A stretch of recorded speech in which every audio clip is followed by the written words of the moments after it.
You damn right it is recording in progress. So one of the things I wanted to ask you guys is like last time we milestoned a level. So you guys passed a level for tonight. I'm very curious as to so I think you guys went to, is it 5th level? Did everybody go to 5th? I went to 10th because it's going to be easier that way. All right. Well, it's going to certainly be easier for me to drop red dragons on you until you're gone. Yes, 5th is correct.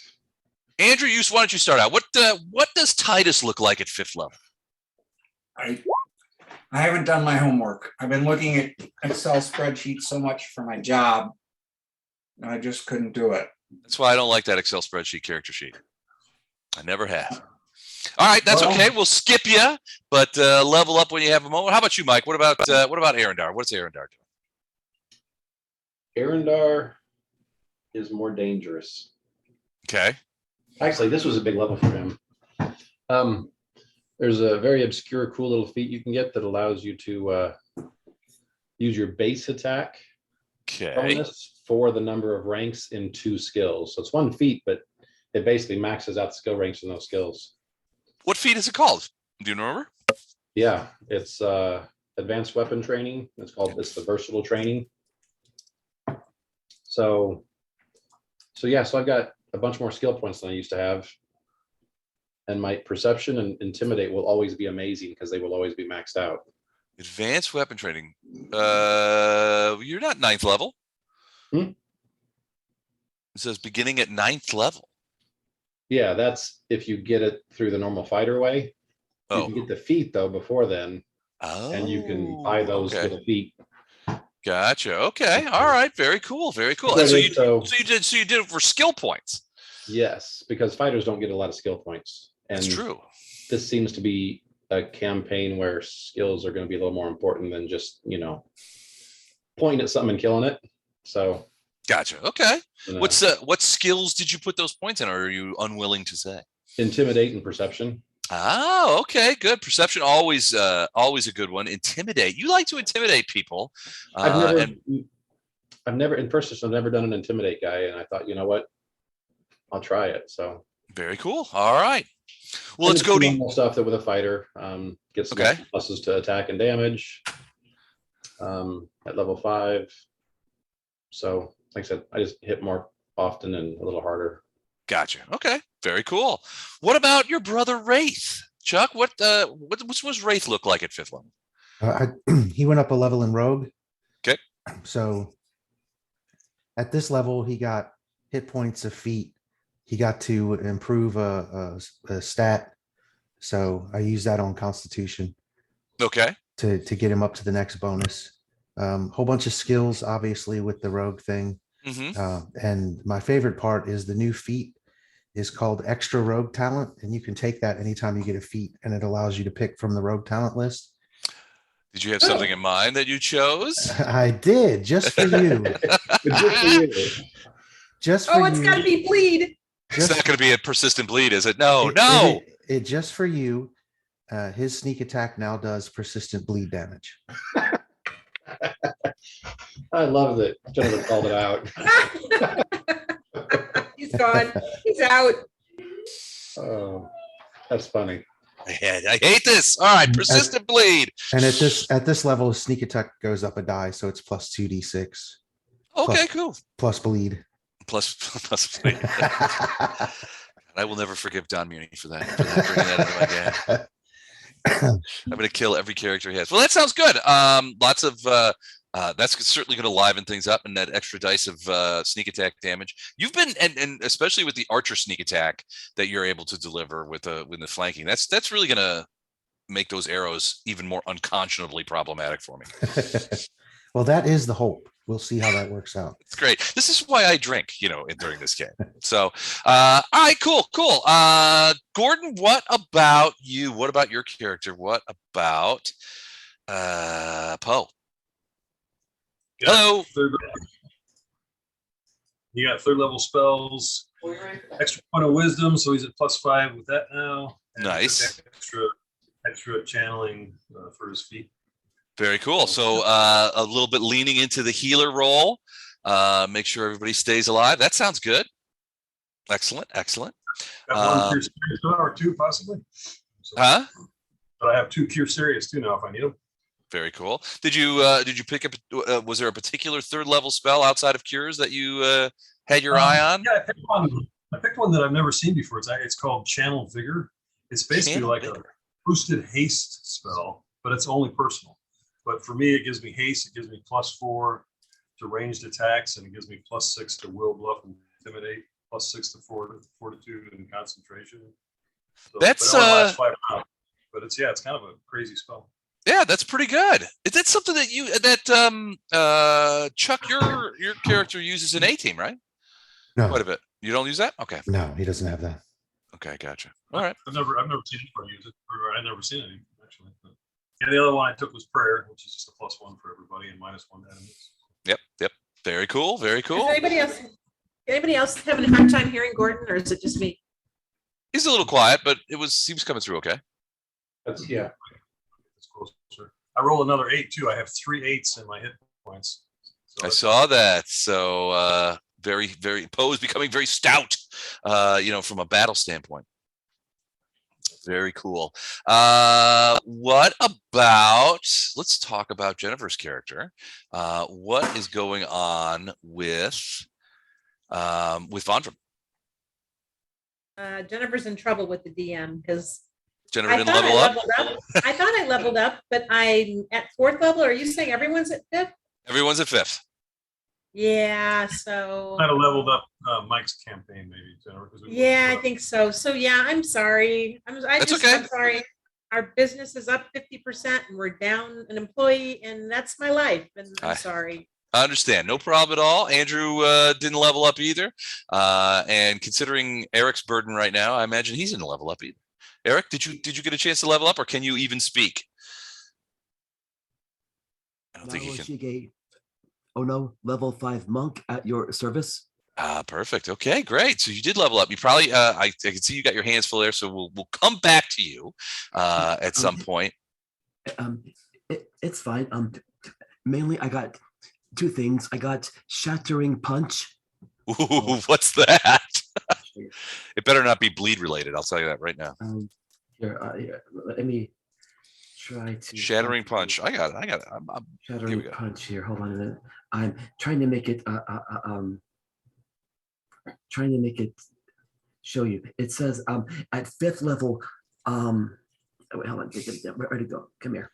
Here it is. Shattering punch. I got it. The monk delivers a brutal punch that can penetrate defenses. If the attack hits, it bypasses DR and hardness possessed by the target of the attack. The monk must use attack with a fist to use this style strike. So no boots to the head with shattering punch. But nevertheless, that's pretty good. Bypasses DR. That's solid. Yes, sir. And I'm also totally immune to disease. Totally immune to disease. I could use one of those myself. I should go into monastery and do that. But that's very cool. So excellent. That sounds like for the most part, everybody. Fifth level is one of those levels where that it's a milestone level in that 3rd level spells and extra feats and things like that. It's really where characters start to come into their own. So very cool. I'm glad everybody is getting there. For those of you who haven't got your levels ready, do try to do so. We might actually have need for them tonight. So if you get an opportunity to do so, please do. In the meantime, let's talk. Do you have XP? I'm sorry, Les. Do you have XP? We're doing milestone leveling. So you just go to 5th level, whatever it is, the level that you need +1. So I just type it in there. Okay. On the front, on the front page, Jen, left corner at the top. Yeah. Just make it 5. Okay. Cool. Under what? Oh my God, I've got 7th level spells. That's impressive. Nope, you don't. No, you don't. No 7th level spells yet. He's bleeding. You're doing 7th level spells. This is crazy town. I'm gonna have to, everything. We're gonna Yep, we're gonna start a new campaign. Everything's an ooze. That's what we're doing. All right. So last time that you guys that we played B Team, you guys were moving up river towards the town of Vidor. You had been you had pulled over for one of the things that happened last time was you pulled over for the night, and you were camping on the side of the river, and you detected that there was some people coming down the road. There's a road that goes alongside this river that also, according to everybody, seems to terminate in Vidor.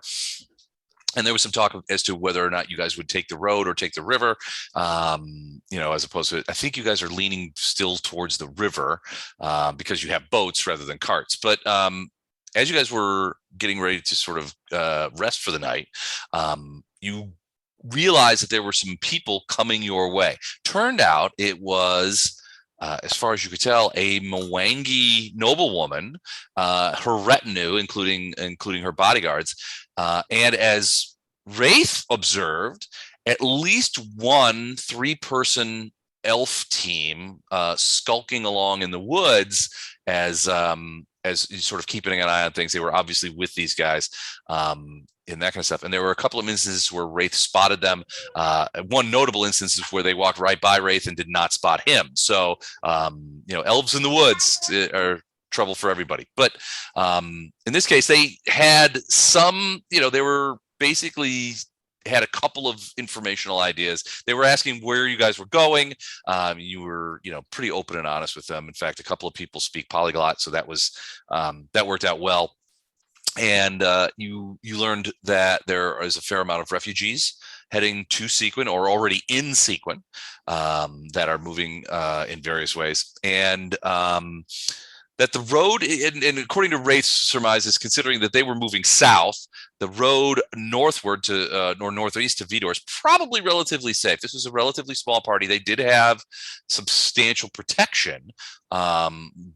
And they did mention that there were raiders and some bandits on the road that were primarily looking for groups of refugees headed for Seaguen to prey upon, but that they had been largely driven back into the forest or out onto the grass plains, out on the grasslands. They also told you guys that there have been some raids in the grasslands between the river and the fire forest. There now, as you guys are aware, there's a fair amount of sort of farmsteads and places out in that region that are largely relatively remote from each other, and they are, in times of trouble, they are targets for raiders and bandits. And in some cases, the Mwangi lady mentioned to you guys that in some cases there were actually Sargavan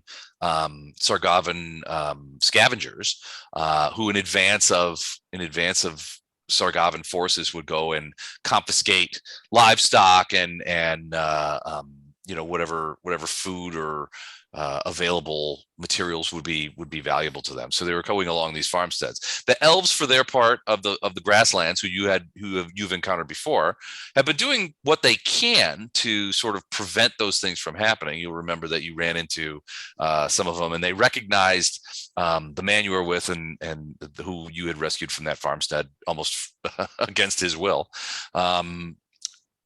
Largely, those elves will patrol the edge of the fire forest to keep hobbits from the hobbits from coming out and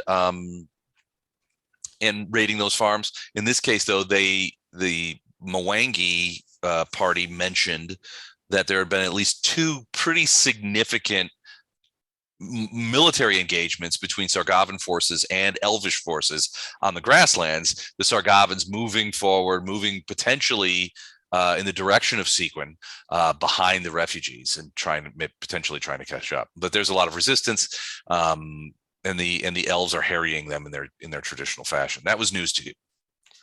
But there been at least a couple of battles that have taken place. Now, I say battles with a grain of salt.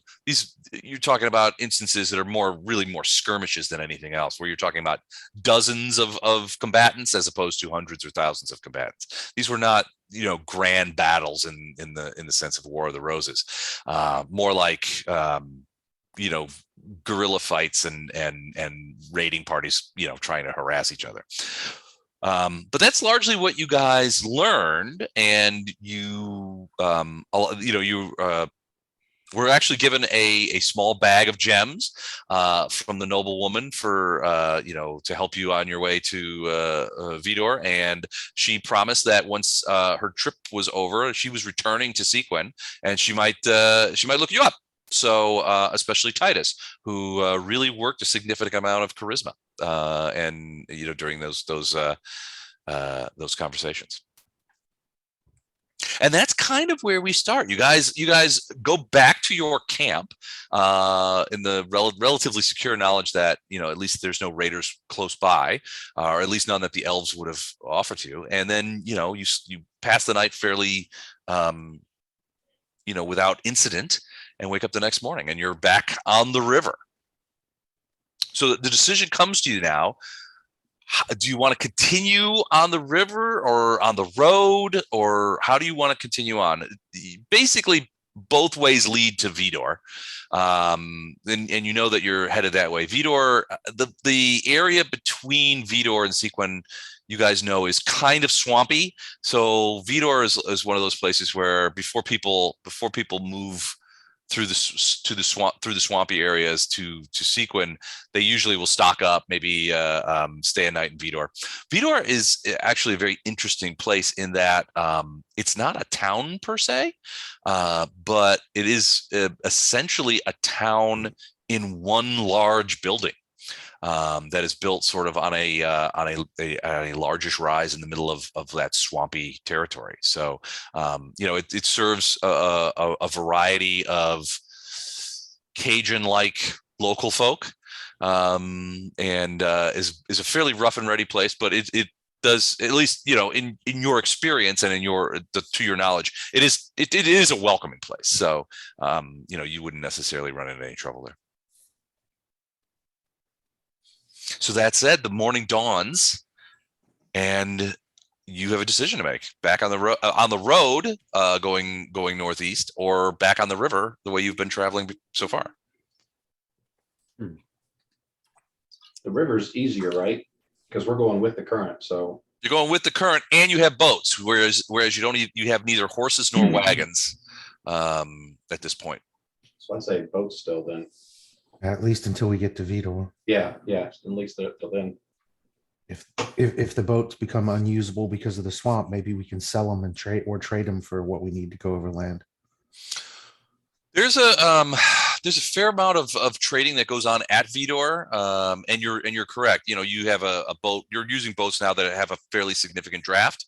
Flat boats would be more appropriate once you get between Vidor and Seaguen. We need to trade for P-Rose. There you go. All right. So the next day dawns. You get a few hours of sunshine, and then the clouds roll in, and a sort of misty rain begins falling, and stays with you most of the day. You guys keep moving north, though, and generally speaking, while you don't have any trouble, you do start to see other boats on the thing. Usually they're fairly modest affairs, and you can see groups of people looking a little worse for wear. When the river gets close to the road and you can see the road easily, you can see that every once in a while you'll see groups of people on there, also heading north. In some cases, they're obvious refugees. They're dragging along carts full of what look to be, goods. They look very sort of cautiously at you guys when they see you guys out on the river. As you head towards probably late afternoon and you start thinking about where you're gonna set up camp, you guys are moving fairly quickly up the river, but you come upon a much larger vessel that is almost barge-like than the vessels that you guys are in. It's probably 30 to 35 feet long and wider across than probably two of your boats, and it's filled with people on deck. You can see probably at least 20 people crowding the deck of this boat.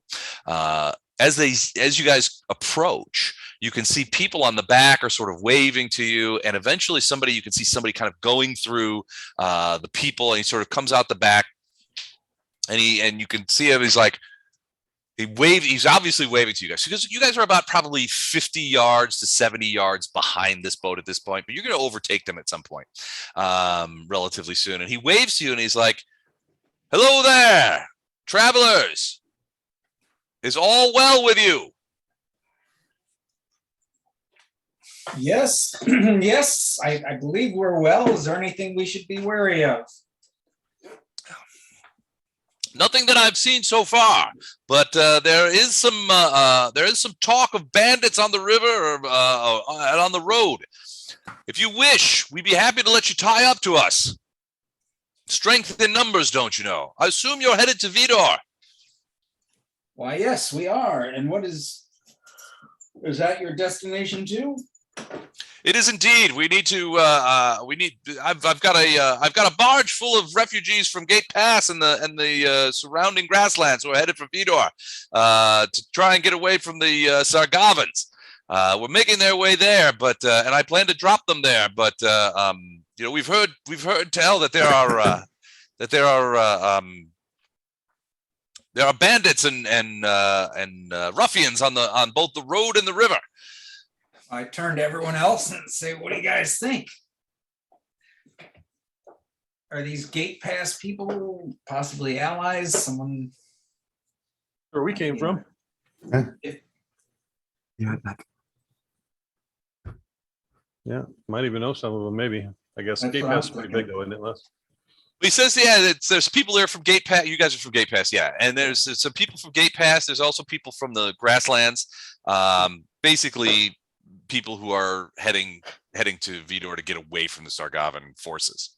Oh, I'm sorry. I thought he said prisoners. Not prisoners, refugees. Oh, okay. Sorry, my bad. We probably don't know them then. I'm sorry? So we probably don't know them then if they're not prisoners. All right. Hey, Les, I'm gonna do a perception to see how many people, including him, are armed. He's got something that looks like it's like a cutlass, but this is typical. You would think on the water. It's his cutlass is it's curved. It's more of a tool more than anything, probably for cutting ropes and things like that. You can see, if you kind of glance around with a 20 perception check, you can see that there are people that do have some weapons.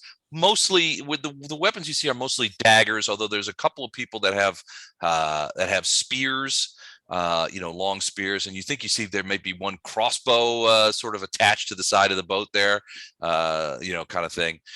These people don't look like they don't look like soldiers. Because to counter that, we look like we're pretty much an assault team. I mean, compared to most people you find on the road. So I was just looking to see if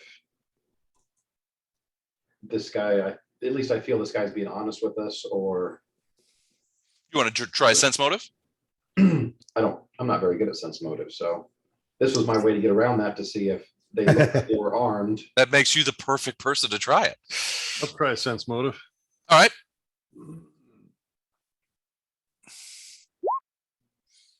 28. I'm sensing 28. some motive. Yeah, you were definitely sensing some motive there. So yeah, I mean, he seems like a genuine person, like he wants to help.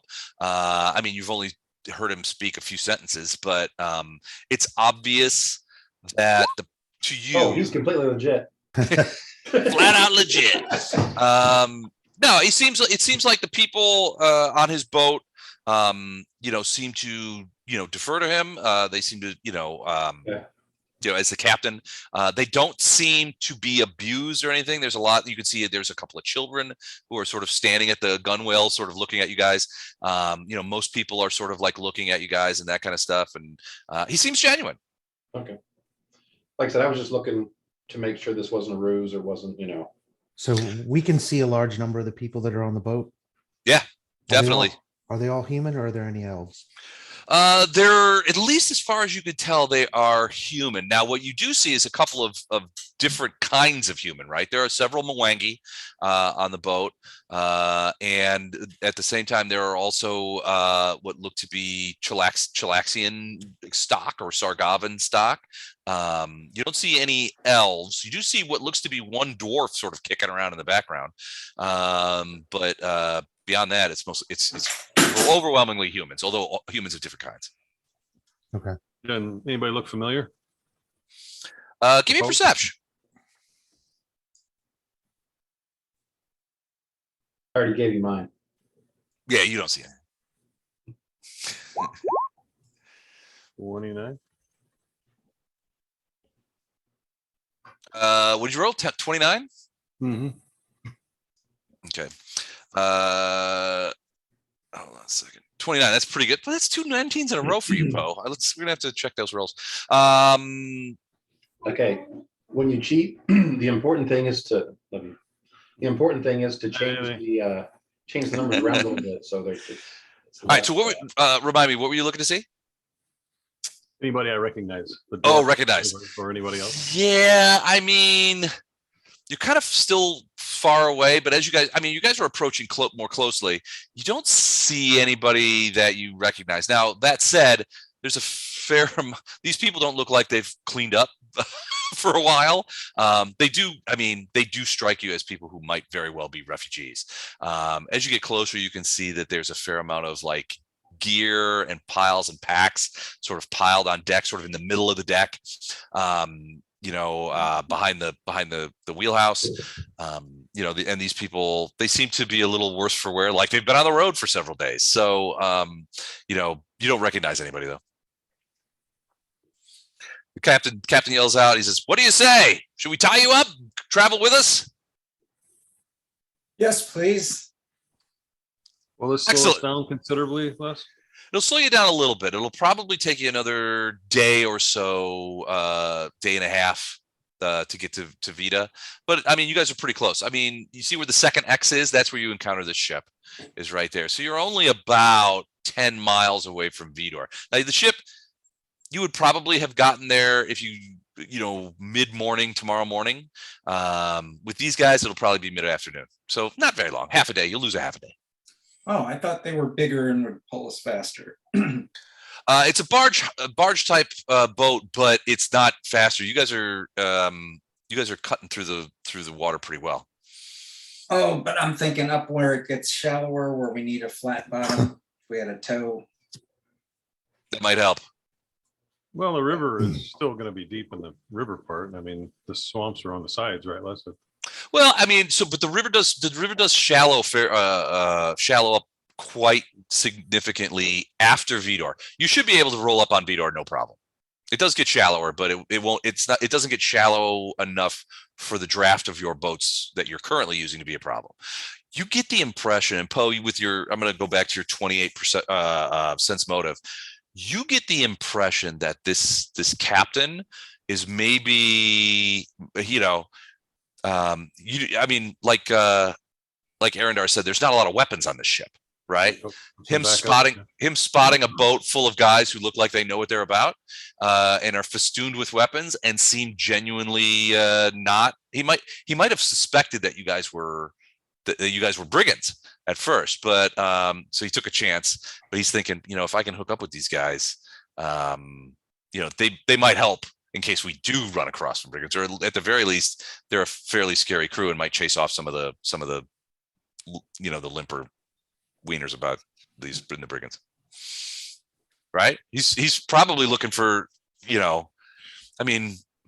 just became barge security detail. Right. Yeah, exactly. He's probably looking to tie up you guys and well, I mean, it may not even be security detail. It may just be the fact that if, brigands and bandits and raiders, they look for easy marks, right? They're not looking for a stand-up fight. They're looking for a pushover. So they don't want to get into a stand-up fight.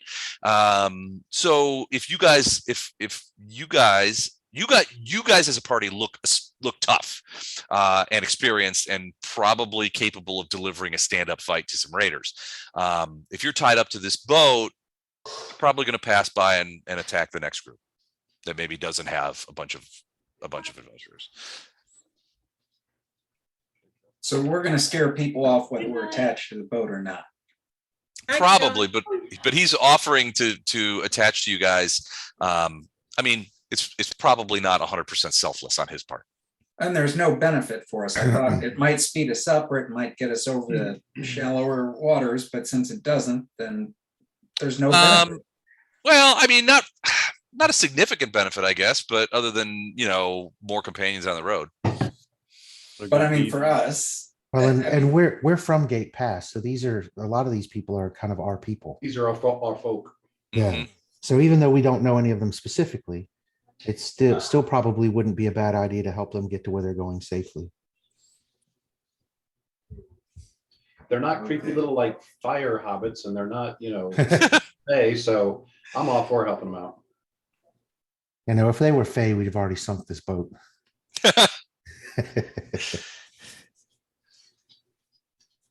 All right. Is Les, did we lose everybody that was traveling with us from Gate Pass? So yeah, Torrent got killed by Indomitable, and that the farmer and his daughter Kristen, I can't remember the farmer's name, it was like Hamad or something like that. They sort of faded into the woodwork after you guys got to the Fey village. They sort of like disappeared and then left. Yeah, so you don't know where they are or where they've gone. So yeah, you have shed all your DM NPCs. Do we even know where we're taking these secrets that we're carrying? Yeah, well, you're supposed to the Lyceum. Yep. Grave, Which is the grave. to the grave. Well, it's the wizard school in Seaguen, which Vondram is well aware of. Vondram may have actually visited that place a couple of times in her past, although potentially not. Vondram's a graduate of the wizard school at Gate Pass, correct? Okay, she's nodding. Barely. You can't hear me? We didn't hear you there for a minute. Oh, yeah, no, yeah. I barely graduated, kicked out of my ass then. I probably didn't even really graduate. They just wanted me out of there. Causing trouble. All right, so the guy yells out, my name's Captain Engeron. This is my ship, the Burgerin, and you are most welcome. If you want to, and he throws the rope that you can tie to to the front. I did forget that you do have one person with you, which is the little Fae that you ran into first. Oh, she stayed with us? Yeah, Tilgen? Yeah, she's all right. Tilgen. But she's sort of flying around behind you, and she doesn't spend much time in the boat. But yeah, she'll join you and that kind of stuff. So he says, "My name's Captain Engeron. This is my boat, the Burgeron, and you are most welcome. Tie your ship up, and if you wish to come aboard, we're getting ready to eat. So as you're welcome to join us." Sure, Lorelai's happy to have a Fae companion hanging out with her. Nice. So does anybody go aboard, or you guys stay in your own boat? Oh, go and socialize. Okay. Actually, when you get up on top, there are people, several people come up to you and say, "Hey, are you from Gate Pass? Do you know anything? That kind of stuff. Have you heard anything?" And everybody's interested in knowing what you guys know. When did you leave? That kind of thing. That kind of stuff. You can see that they've got a regular sort of working sort of camp cooking thing sort of against the side of the boat. And there's food that it's obvious that this guy it's obvious to you that this is a couple of the captain's crew are actually they've got a big thing of stew that they've got going on, and they've got bread. You can see that there's a small sort of terracotta bread oven that they've been keeping alight, and they've been cooking as they go. So captain comes up to you, shakes your hands, basically says, look, I've been trying to pick these people up, as they're getting across. There's a lot of people out there that are preying on these people, not the least of which are a bunch of Sargavan raiders out in the things. These, I've picked up several different groups, and I've been bringing them to Vidor, and I've just been going back and forth down this river, trying to help, whoever I can, get to there. Vidor is, there's a lot of there's a lot of people who are getting to Vidor and then going to Seaguen. So it seems to be where everybody's going. He goes, I'm originally from Seaguen, so I'm happy to bring people there because I know it's safe right now from whatever's going on in the war, and I know a little bit, but he'll say, I don't know how long that's going to be. There have been several thousand people, new refugees reaching Seaguen, and there are camps. There are camps along the edge of the water that where people are staying because there's just simply not enough room in the city. And my worry is that the residents of Seaguen, my hometown, will eventually find themselves overrun with refugees that they won't be able to support. But I'm doing what I can to help out as best I can. That's admirable. He's very interested in what you guys. He's like, what? When did you leave Gate Pass? You're from Gate Pass, right? Yes, we are. I don't know. When did we leave? How long have we been gone? I have no idea.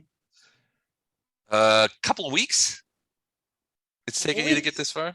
Yeah. So he was like, "Oh, you must have left right when things began going south. When right near when the Sargavans breached the gates. Is that true?" Yep. Yeah. Poe's going to be fairly forthcoming. He won't mention the secret mission thing that we've got going on, but he'll talk about leaving right when the place fell, and we'll talk about going through the fire forest and some of that happened there. Yeah, so he's shocked, frankly, that you guys are going to fire forest. He's like, did you run into any of the demon worshipping hobbits? I've heard tell of them, and I've seen them on the banks sometimes, that kind of stuff. But we still we're well clear away from them. We ran into a few of them, chased them off for the most part. Good, excellent. Those little bastards. He goes, well, I don't know much. He goes, I've been plying the river, but I have, I've been talking to some people who left Gate Pass after you guys did. So you probably don't know much of what's happened before. But there was talk that Gabal, the war wizard, the guy who's in charge of the school, who Vandram, came out of hiding when the city council let the Sargavan Inquisitors inside the walls. The Scourge, have you heard of those guys? Yeah, we've killed a few. Yeah, there was have you now? Wow, well, you you are then most welcome, because they've been a thorn in everyone's side from here to Gate Pass all the way back to where they hailed from. But Gabal had recruited some soldiers inside Gate Pass, people who were loyalists, and they attacked the Scourge while Gabal and some of his sorcerers and students attacked the camps outside with magic. Supposedly, the Sargavans lost almost 2,000 soldiers in a day, but it sounds like Gabal did not survive, and they brought in the way I heard it was they brought in a large red dragon and managed to take down Gabal's protections, and he was incinerated. That's what I heard.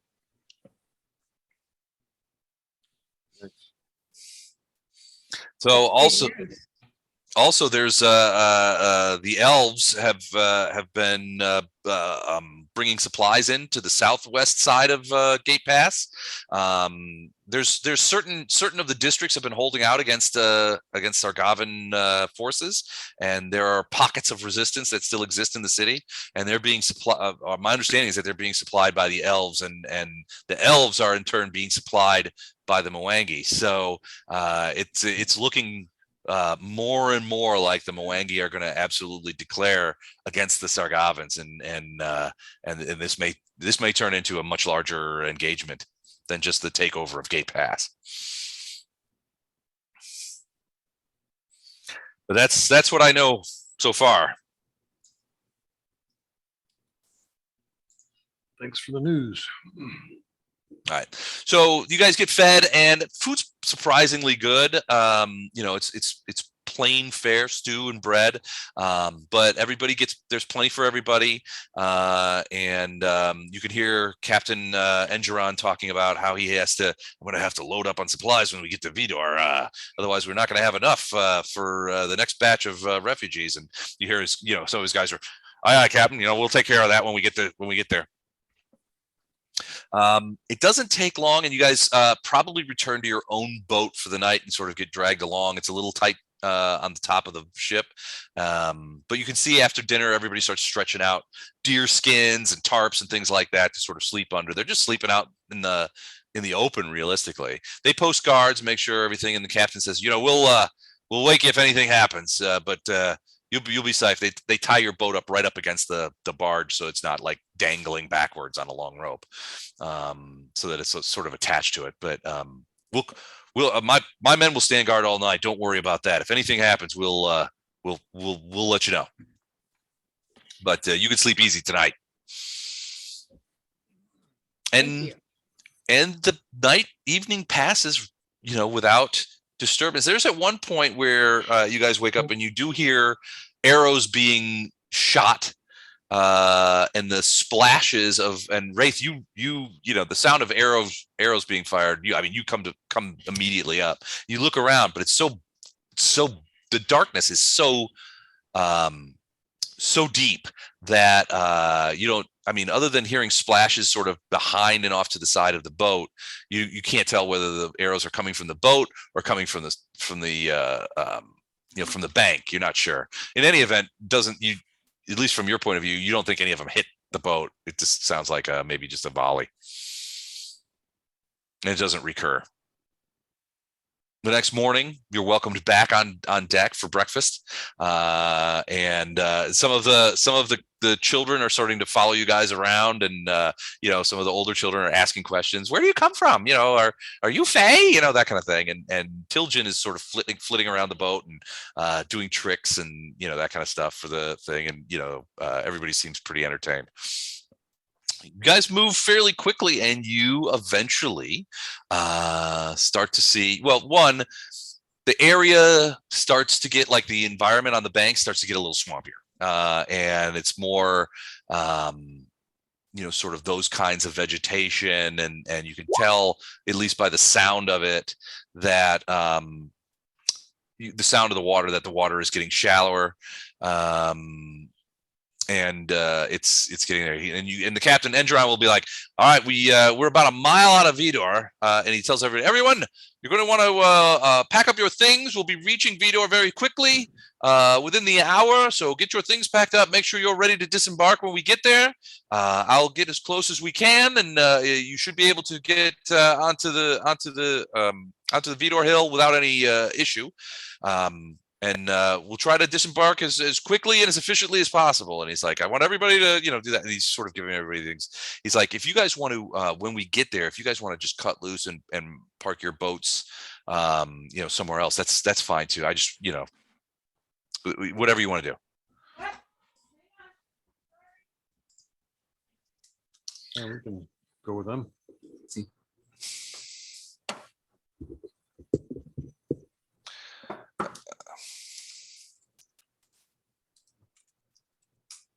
Okay. And pretty soon, you start to see the outline of what could only be the town of Vidor. Let's have a look at it. So I mentioned before. Roll initiative. Roll initiative. So I mentioned before that this is sort of like swampy area, and the Isle, Vidor Isle, which is frankly, it's a little bit boastful that they could call it an isle. It's mostly a mound of mud in the middle of the river, like a sandbank or whatever the hell they call them. What do they call those really shallow spots? Is it sandbank? Sandbar. Sandbar. That's it. Yeah. It's more like a glorified sandbar, but they've really, the Vidorians have really made the most of it, because where they lacked in horizontal area, they made up for in vertical area. So essentially what you're looking at as you approach is what looks to be one large sort of organically built building with lots of different little places and stuff like that. The dock area, which is down sort of to the south and west here, you can see that there are little booths and things of Are we it. supposed to see this? I'm sorry. Are we supposed to see this on our map? Is everybody else seeing it? Yeah, on roll 20. The picture? Yeah, I'm in roll 20. I don't see it. Okay, I'll go back out and Roll Sorry. 20 wasn't behaving for me much of tonight. It's in Zoom too. You want to look at Zoom? Yeah, I've got that open, I guess. Sorry to interrupt. I just was in the dark. Okay. Go forth. Go forth. Okay. All right. So basically, there are people all over the docks, tying up boats, working on boats, fiddling around. You can see as you look at this large single building that seems to have a bunch of little buildings all attached to it on various levels and things like that. There's a lot of activity, and you can see that there are people moving around. It's fairly loud, fairly raucous. There's a lot of people. Fairly crowded. There are mongers hawking wares, and as Engeron sort of is like, good luck in your travels. Perhaps we'll see you in Seaguen soon. And he pulls off to a place where pulls the barge off to a place where there's a larger slip, and you guys sort of like can come in. And you there's guys on the dock who are like, you there, and they're pointing to you, and they're like, this way, we've got you right here. And they basically wave you into a spot in between a couple other boats attached to a dock, and they stand there with ropes and getting ready to tie you off. As you get close and sort of like bump, and they're like, throw us your rope, and they sort of tie you off to a stanchion. They're like, welcome to Vidor. Where do you hail from? So Recently, the fire swamp. The fire forest. Fire forest. Well, anybody who's come through the fire forest is welcome. My name is Jameson. I'm one of the dock masters here. You're welcome to tie up your boat. What's this little skiff called? It's got a name? It's for sale. It's for sale. Well, that's a good thing, because we do a brisk business in buying boats here. If you're going to move on, and I'm assuming you're thinking about moving on to Seaguen, you're probably going to want something with a little less draft than what you've got here. This is good for the lower river, but the 12 miles from here to Seaguen, it's pretty shallow. You're going to need something a little flatter. I can make that happen for you too. Put you in touch with some of my mates, and we can put you in a boat that'll carry you and all your gear straight to Seaguen, and no problems at all. Now, how many boats do we have? You have one big boat, I think. You got one big boat, yeah. Oh, I thought we had like 3 little canoes No, or canoe-like things. no, this is the bigger boat that we found. Like okay. halfway. Those there. were the little canoes with what the Fays loaned you. Those were the Fay boats. those They were loaned you in Fair that. Lake. Yeah, that was theirs. Okay. This is the big boat that we found halfway to their place, then used it to get Gotcha. Okay. close. Yeah, I'm just catching up. So we've got one big boat that we need to trade for a flat bottom big boat. Hmm? Hey, can we get an airboat? Do they have magic fan boats? That would be freaking awesome. I think Vondram has gust of wind. You guys could make that work. Do you guys have any sky whales available? No sky whales. That's really more of a Dresden thing. We're well south of here. They said it was daft to build a castle in a swamp. I built it anyway. It sank into the swamp, so I rebuilt it. So he says, so Jameson says, hey, come see me when I don't know how long you'll be staying in Vidor. Obviously it's you're in middle afternoon now, so he's probably not great to head out tonight, but look me up and I'll put you in something nice. So where's the best place to get alcohol in a room? Rooms are a little tougher to get, and prices are a little high, but he's like, but if you want mine, you need to go to the brass trolley. It's inside. You want to go down the left corridor. It's towards the back. It's a small place, but it's deceivingly so, because they've only got room for probably maybe a dozen people at the bar. But the rooms, they're small, but they're clean, and they're relatively out of the way. So you won't be having people stomp all over you. But you got to go in. He's got it to the back. This is on the first floor? On the first floor, yeah. Okay. So he takes your boat, helps you out of the onto the dock, which groans menacingly, as all homemade docks seem to do. But it holds, and you go up there. And as you sort of move towards this little gate area here, which leads into the building, you pass several stalls where people are selling. Some people are selling ale. They're like, fresh ale made yesterday. It's good as it gets. And some people are selling, we've got, lobster subs right here, that kind of thing. And, they're selling sandwiches, and, everybody's got something they're selling. Where's the crawfish boil? There's probably a crawfish and snail boil probably over here next to the thing. And then on this little, once you get over here, you can see the island underneath. These are all of these are like really open places. I mean, they're less shops or houses as they are sort of, at least the ones closer, they are those sort of like front open front kind of like New Orleans kind of yeah thing? kind of like they used to call them back when I was in Cub Scouts, they called them like Kennedys or something like that. And it was like basically 3 walls and a roof, and then the 4th wall is just an open area, and sometimes there's a table or chairs or something like that. That's what a lot of these things on the surface are, and they don't seem to care, despite that it's still raining quite a bit. The weather's a little bit janky. But yeah, everybody's trying to sell you something. If you look at it, I'll take a bowl of crawfish etouffee, and they're like, that'll be 11 silvers, and you're like, damn, that's a lot of money. Basically, probably double what you would have paid for a bowl of etouffee and gate pass is what they're charging here. But if it's etouffee, and especially where we've been the last 2 weeks, it'd so be worth it. Yeah, probably would be. But yeah, I mean, basically, you've probably got a situation here where you have people who are showing up with their life savings. They need, they have to have stuff, and prices are, there's inflationary pressure. All right. Anybody else buy anything as you on your way in? I'll try some of that etouffee. All right. 11 silver for a bowl. It's awfully good. These guys are swamp people. They know how to make crawdad. And I sure compliment them on it. That's really good. I bet you guys make a good ale. Right over there. He's like, behind you, the guy's like, fresh ale yesterday. Come on over. Come on, you guy. Is now a good time to go shopping in town or no? Well, so you definitely can go shopping here. Basically, this town has always been sort of the last stop before Seaguen for people coming up from the southwest. And often people will, it's like any place, people restock, they get dinner, they get a room, they buy things. So there's a lot of things for sale here, and there's a lot of like costermongers and equipment shops and things like that.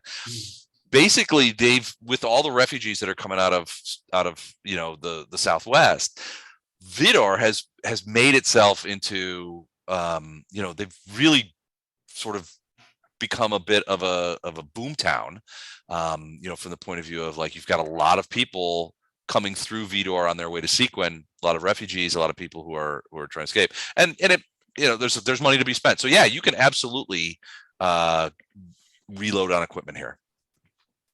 Then Vonder's going to go off looking for an alchemist shop. Okay, there is one. It's more of a voodoo alchemist shop than a proper alchemist shop, at least to your eyes. But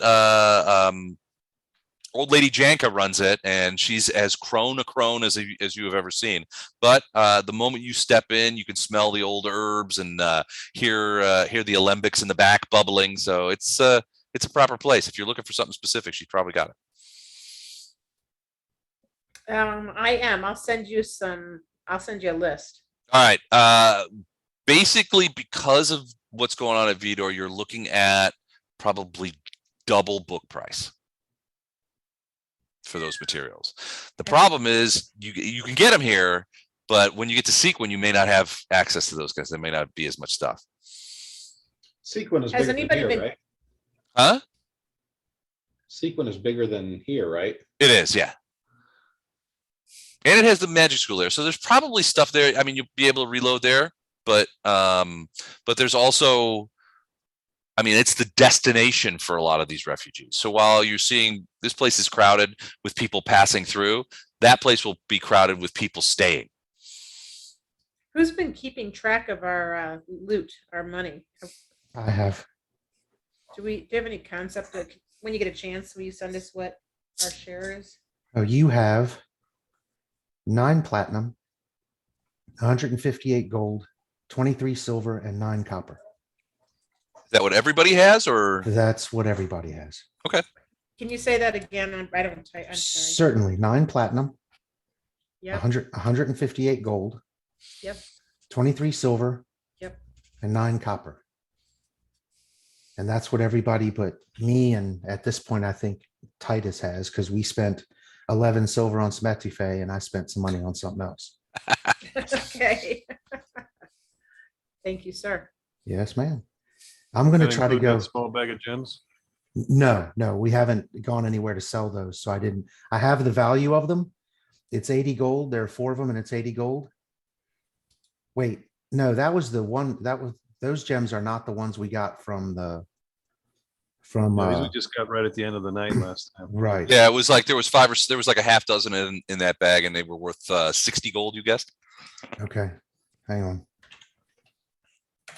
Because we also have some fairly mundane stuff that's worth money that we can sell. I mean, if Ooh, we should sell it here, right? yeah, possibly. And this would maybe be a place where you get a better than normal price for it, because if it's something people need, the supply is not good. So Right. we can deal with that. What I would like to do first, before everybody goes shopping, is make a beeline to this inn and see if there's any chance I can secure space for 6 people, Sounds like a plan. like right off the bat. And it's okay if I go do that by myself, though I'm not very charismatic. I might threaten to put an arrow in someone if they don't give me a room. Bondrum's going to be of little help to you there. So Oh no, I just volunteered you're going to find Phyllis, I'll go with you. the voodoo queen Phyllis. I'm going to go sweet talk a crone. Yeah. So yeah, I'll take Titus with me because he's all pretty and talks good and stuff. Anybody have a potion of sweet talk? Basically, you're saying he has a pretty mouth, is what you're saying. He has a pretty mouth. Wow. Well, that'll take you far in the swamp. I've seen that movie. Oh, actually was raised as a salesperson and negotiator too. So he's fairly experienced with that. Nice. That's what he Oh, you did. can come with me. You can go shopping with me. I was gonna say you can go help her try to get good herbs and stuff or good prices for Yeah, come help me get some good herb there, Poe. it. You know, you can get that in Louisiana pretty easy, so that ought to be here too. All right. So first things first. So Wraith, you and Titus are going to go beeline for this place. And you do find it takes you a minute because the directions weren't perfect, but you do eventually find it. The brass trolley. You have to kind of go around. So inside the building is really weird because you don't have storefronts per se. It's more like it's kind of like being in an indoor mall almost but if you let the people who own the stores build the mall around the stores kind of thing. Is that like there's no uniform thing, there's no street signs or anything. You don't know what these alleys are called. But after a few minutes of winding around, you do find a small plaque next to an open door called the Brass Trolley. And inside you can see you can't even really see it from where, I mean, you have to be within like 5 feet of it before you can see in the room, but you do see and you can hear, so there's some laughter coming in from inside, and you can, as you peer in, you have to kind of like peer in this way. You can see that there's a small bar in there, a middle-aged woman who's tending the bar, and there's a couple of salty old farts sitting at the bar, eating boiled eggs and salt in their ale, and That's an old folk laugh. around here. Yep. And laughing at something that they were just talking about. So we'll see if Titus can sweet talk secure us room for 6 people. And I'll keep an eye on Titus and myself to make sure nobody's trying to pickpocket or do any other roguely type crap. Okay. Because that's my job. Gotcha. All right. So you get in there, Titus. The woman's like, "Oh, customers, hold on." She puts down this rag that she was wiping the counter with. The old guys kind of look over. Who the hell is that? And Titus, she comes up to you and she says, "Hi, welcome to the Brass Trolley. My name's Allery. What can I do for you? What can I get you?" Well, hi, Allery. My name's Titus. Are you the proprietor or manager of this establishment? I am indeed. It's a little corner of heaven out, out here in the swamp. Can I? You look. I've got good ale. I've got some other stuff. I've got a bottle of water and life that I got from some dwarves upriver. That if you're into that sort of thing, I've also got a couple of pretty good vintages of wine. You look like you're a man who knows his wine. All right. I want to do a sense motive. The reason is because I want to see if people are just jerking up prices and treating us, or whether, I guess for her, does she seem like she's really friendly to us, or is she just trying to hawk expensive goods? Okay. 8. She seems genuinely friendly, and your guess is that she will probably reduce the prices for you since you're so charming. All right, then it's time to hopefully do better than that. Put on a little charm with some diplomacy. Okay. Ooh, damn. All right. So what do you say to her? Just say, hey, we've been traveling far. We're hungry, we're thirsty, and we're tired. And this looks like the best place we've seen in a very long time. I was wondering if you could feed us and house us for the evening, maybe more. She looks at you and she's like, "Oh, yes, of course I can. You travelers. Well, Titus, you've come to the right place. I have. I'm sure you've seen how crowded Vidor is lately, but as it happens, I've got. How many are you? Just the two of you?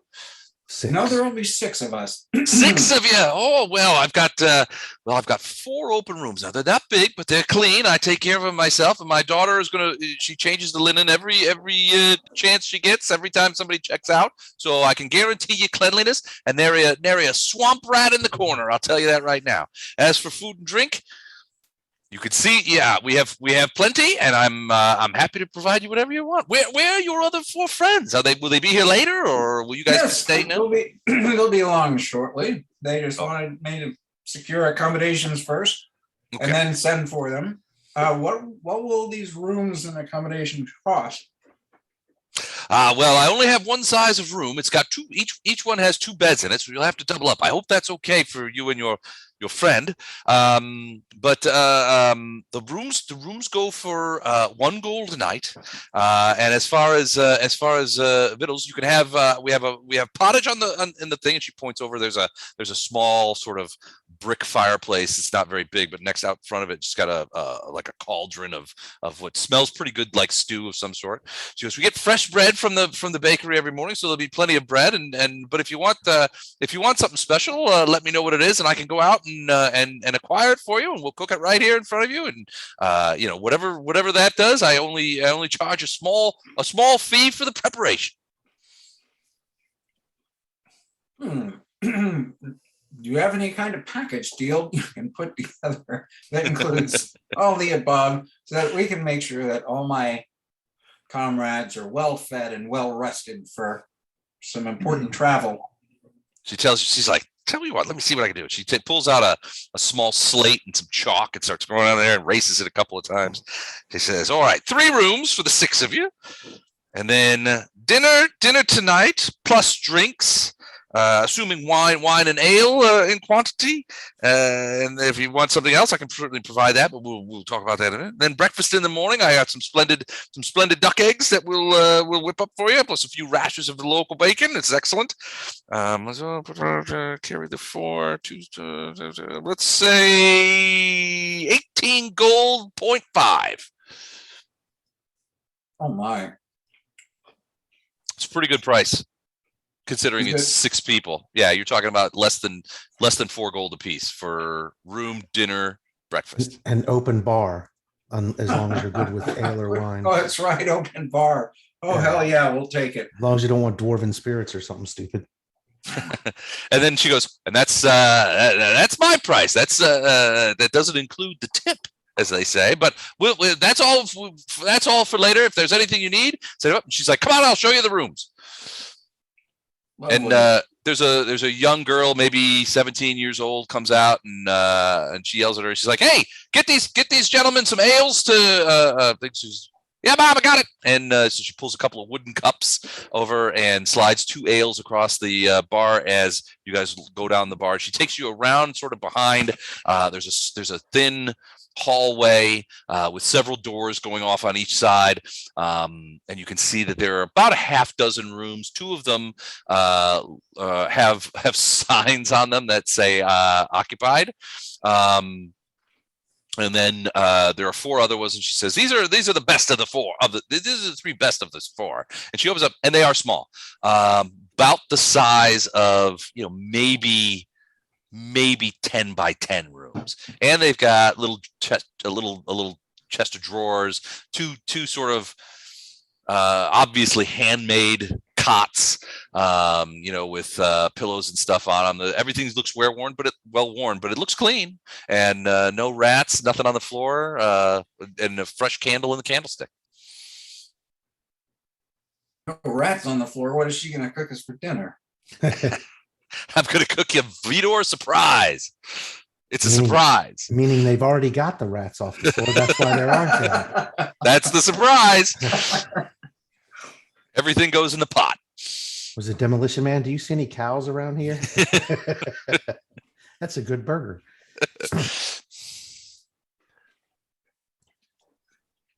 So she asks you, that looks satisfactory to you, sir? Oh, yes. Looks lovely. Oh, good. All right. Well, then feel free to plop your stuff down in whatever room takes your fancy. And when do you suspect that your friends will be joining you? Oh, I expect sometime today.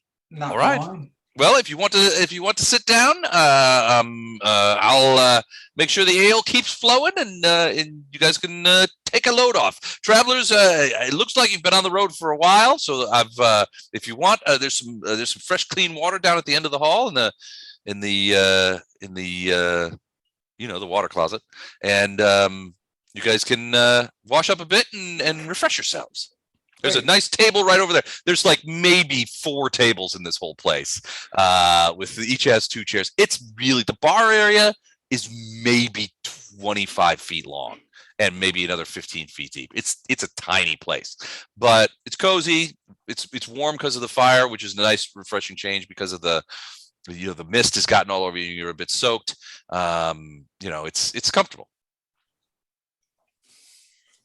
Well, all right, so you guys have arranged for that.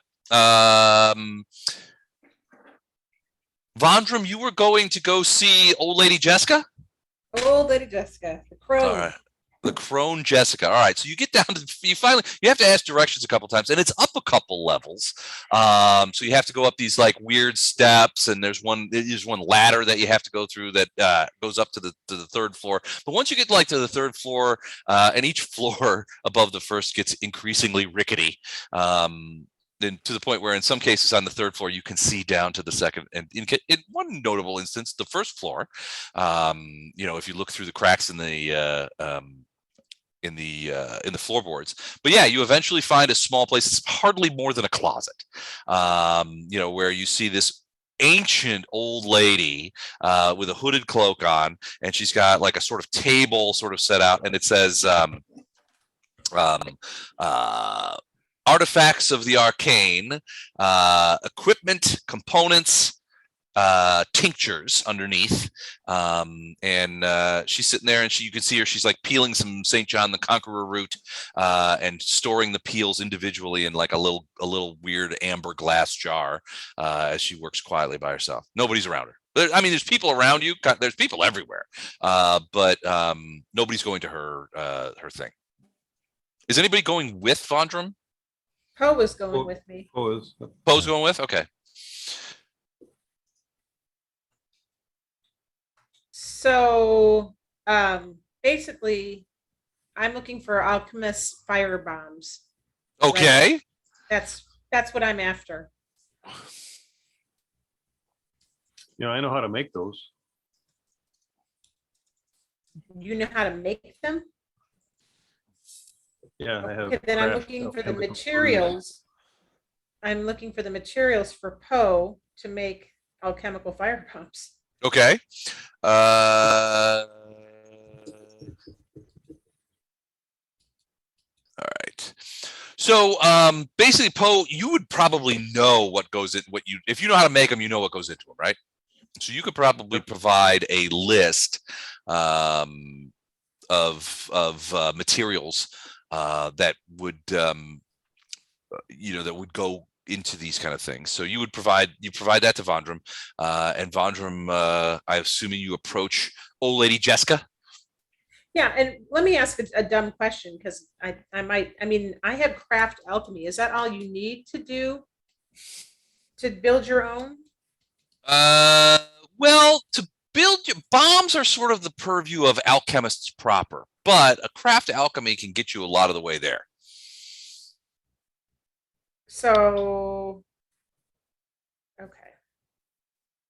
So what is it, Poe, that you have that makes you able to build bombs? Well, I don't know. I just have craft alchemical brews. I mean, I've never used it. It's just, I was trained in making things to sell in the witch market, but we never really fleshed that out any, so I don't really know. Yeah, I guess, and I kind of did the same thing. I built up my craft alchemy, but I haven't really figured out whether or not I can make them. So yeah, well, I mean, actually, I think I met you through that.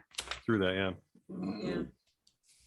Yeah. Okay, so I guess I need to do some more research, Les, and then give you a list of stuff. Can I do that so we can play on and not slow everybody else down? Sure. I'll do that while we're talking. Okay, cool. Arendar and Ono, what are you guys doing when all this is going on? Drinking. You guys haven't even come in the building yet. I see, I still see a big, lovely photo of a multi-story green thatched structure. Yep. Okay, so there's no map. No proper map. No. Okay. I will tag along with my fellows. I wish to be a quiet, observant, humble monk, and I will assist where I can. Gotcha. Okay. Arendar, anything specific to you? Just No. hawking back a few ales outside with the boys from down to the dock. We'll probably keep an eye on our boat until we sell it. Okay. Well, that boat seems fine, and as you're sort of standing there, enjoying an ale and stuff like that, you do see other boats come up. Some smaller than yours, some larger. There does seem to be a little bit of security. You actually see a couple of dwarves in brigandine kind of armor, sort of studded leather armor, kind of stomping around, and they do kind of give off the impression of some sort of security force. Nobody really pays them any sort of mind, though. Everything's very much commercially driven. And at least on a couple of occasions, you see people just sort of like throw their ropes to the dock hands, tie up, and then jump off, say hi, and then go into the building. So there's people who are known here as well. Right. Well, if everything seems fine, he probably after a few minutes would have gone via the directions that they were given to go find his brother. Okay, so yeah, eventually you find Titus and Wraith sitting at one of these tables in this little tiny bar in the back, and you guys come in and they're like, they're just having a couple of ales and relaxing. It looks like they've been cleaned up a bit, and the lady's like, "Welcome to the brass trolley. What do you have?" And you guys kind of go over there. Oh, here's some more of your friends. That's great. All right, so you guys eventually all. Hey, you look just like the other guy. You look like hey, she's like. What? Hey, what? You guys eventually all sort of collect up in the brass trolley, and food comes. It's good, and again, simple fare but hearty and without any swamp tinge.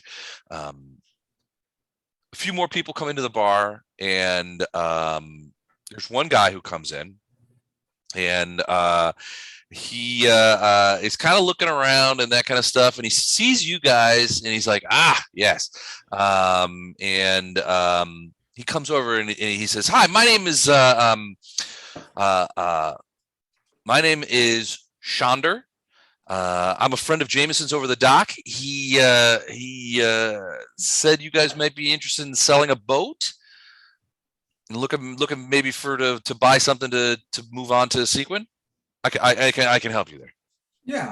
Yeah. What do you got? That's definitely something we'd be interested in. Well, I've got. He goes, I've got a couple of things. He goes, is it all six? Is all six of you? Do you guys have any other people, or is it just your six? Six, but we may have some things to haul back.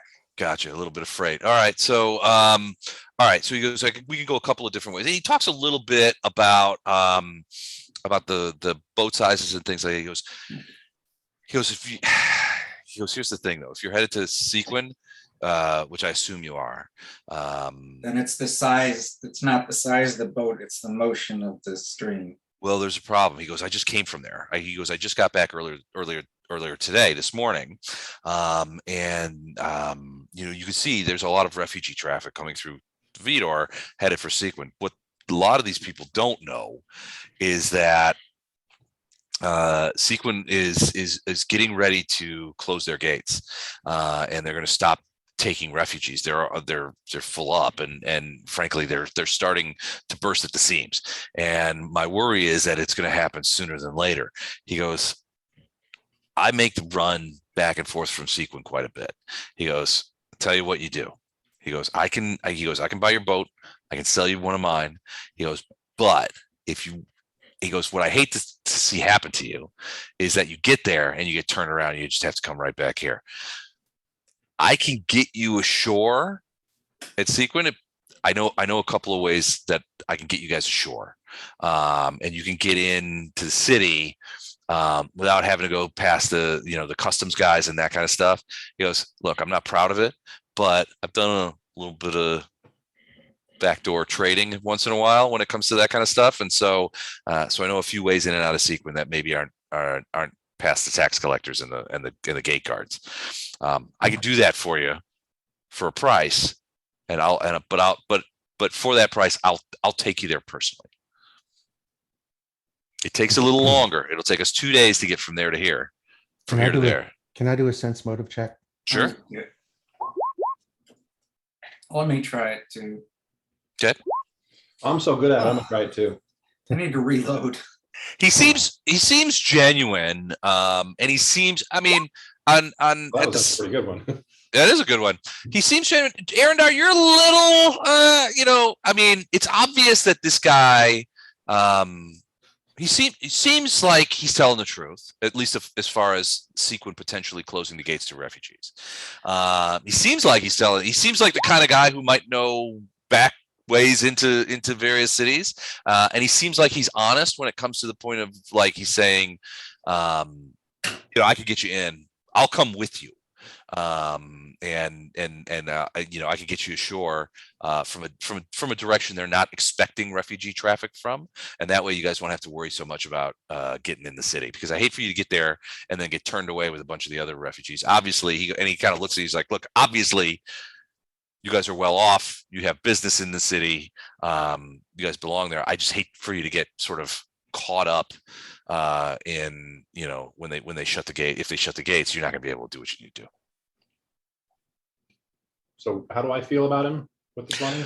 Generally, you think he's probably in it for the money, but there's nothing about what he's saying that seems to be indicative that he's lying to you. So an honest smuggler. Yeah, well, your thought is that this is probably, at least for Arendar, your thought is this is probably not the first time that he's made this offer to people, and that like any coyote, he's he's in it for the cash. I'm gonna roll diplomacy. Okay. 24. Okay. What do you say to the guy?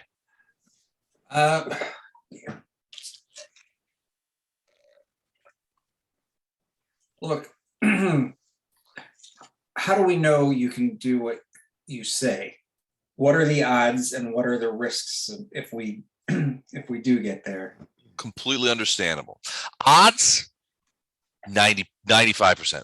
accidents, mistakes can happen, things can go wrong, bad luck happens. I wouldn't tell you, I can't make you 100% guarantee. He goes, because nobody could. He goes, what I can tell you is that I have done this before. I've gotten people in and out of Seaguen, and I can do it for you. I'm confident that I can do it for you. So how much? 6 people and a boat, 80 gold pieces. And that's for my services to get you there. So 80 to get all of us in there, plus the boat? Plus the boat. Half up front, half when I get you onto the island, onto Seaguen Island. It's not an island, it's a peninsula, but right. half now, 40 up front. We leave it, we'll do the boat deal. We'll leave tomorrow mid-morning.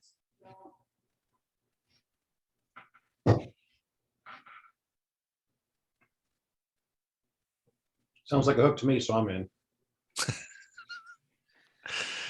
Okay.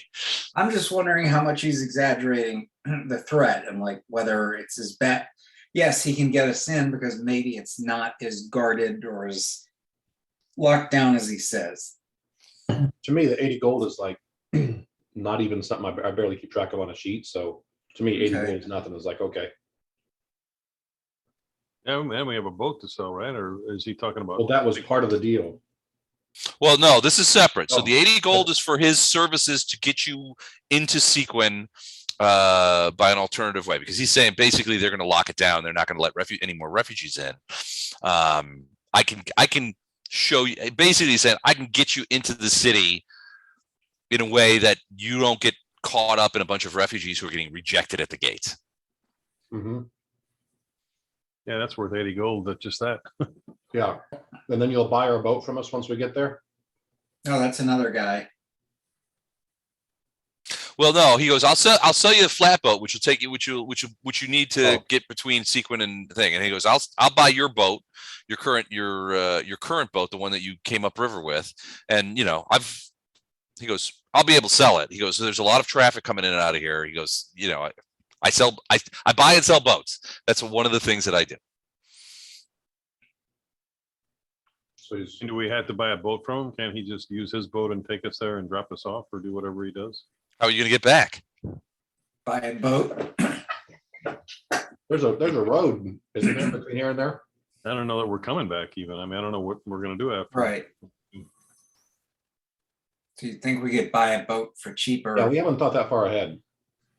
If Okay. it's a bigger city and they get more trade, chances are we'll find a bigger boat for less money. All right. Well, I tell you what, if you're not gonna let me sell you a boat, my price goes up a little bit. It goes up to 100. But I'll give you 25 of that for your boat. So total cost 75, half up front.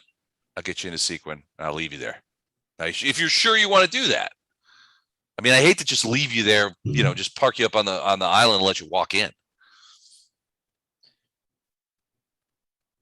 Peninsula, it's not an island. I keep saying that. I don't know why I say that. I don't know. Maybe it's a good idea to have a boat just in case. Until we get the sky whale. Right. Whatever that is. Okay. We can upgrade later. Okay.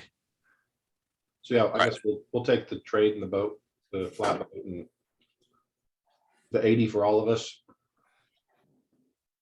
Okay, sounds good. So we're leaving now?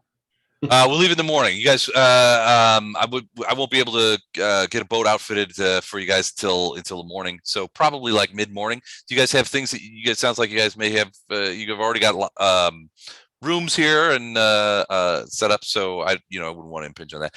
Rest up. It'll be about a 2-day trip the way we're going. So I do know a place. There's a little island, and off of a side channel that I know of that'll be safe. No one, you won't be seen, and you'll be safe. I'll be there with you. And he actually will take out. He'll take out sort of like this sort of fairly crude map.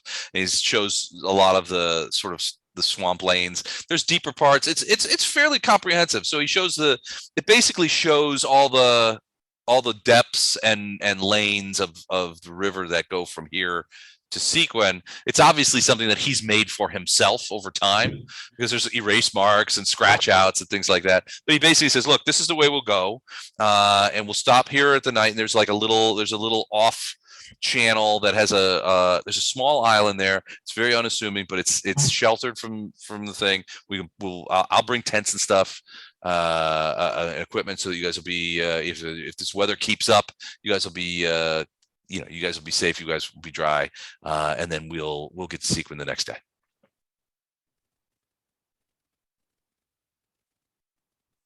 Okay. All right. All right. Enjoy your evening. I will see you down here first thing tomorrow morning. I'll meet you around 9:30 of the clock, and then we'll get you all sorted, and we'll go down to the boat. Hey, Les, are all standard weapons available to buy here? Standard weapons, yes, mostly simple weapons. There's not a ton of martial weapons, although there is some available. Okay, so there's not. Okay. Yeah, not too much. Mostly simple weapons. I mean, there's a couple of different smiths, but they're mostly doing, like daggers and knives. Looking for a composite longbow. So. Oh yeah, no, they wouldn't have anything like that here. We have 2 composite longbows. Yeah, and they're both for like almost no strength. Well, they're +1. Yeah, I've got one of them.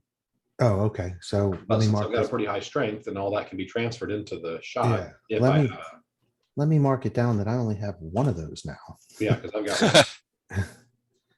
So as far as the idea and the items that we have, because some of them are relatively high end, do I think that we would be better off trying to sell them here because of the supply and demand issue? Or if they're too high end for what people in the swamp would need, and so it'd be better to just wait until we get to a larger metropolitan area? It depends on the thing. So most high-end stuff is going to be, I mean, there's probably just not as, I mean, if you're talking thousands and thousands of gold pieces worth of no, material. these are all mundane items. So for okay. Instance, a silver masterwork great axe, it would be what, like 600 gold pieces, I think. Okay. For Yeah. Silver and masterwork, that's something that's better offloaded elsewhere. Yeah, that would be better. The more city thing. I mean, but there's just not going to be a lot of call for it. Right now, musical instruments. That you could probably get out of here. Because I'm thinking that they probably, now these are Elvish. Well, one's an Elvish horn, a silver lyre, and then a songbook, which is a compendium of Sylvan or Elvish songs. Okay. So just in the evening, we're going to have time to wander around and check this place out. Yeah, absolutely. If there seems to be like a music shop, or if there are, that kind of thing, that it looks like it might be reasonable. And that's what I'll do for all of this. If I find a place that it looks like they might have a want for it, to be able to pay at least, full book price for it, then we'll look into selling it. Otherwise, we'll just hold on to it till we get to somewhere larger. Okay. Gotcha. Well, some of that stuff, so like a silver master, anything with masterwork on the end of it is probably not going to be able to, you're not going to be able to find a buyer for that here. Right. There's just it's much more, this is more an outpost than a city. So it's very much a rough and ready kind of environment. But if you've got, like daggers or swords, you can, regular swords you can get rid of, or magical things are going to be tough to get rid of too, especially high level magic. If you've got a +1, well, the composite bow is not necessarily magic, is it?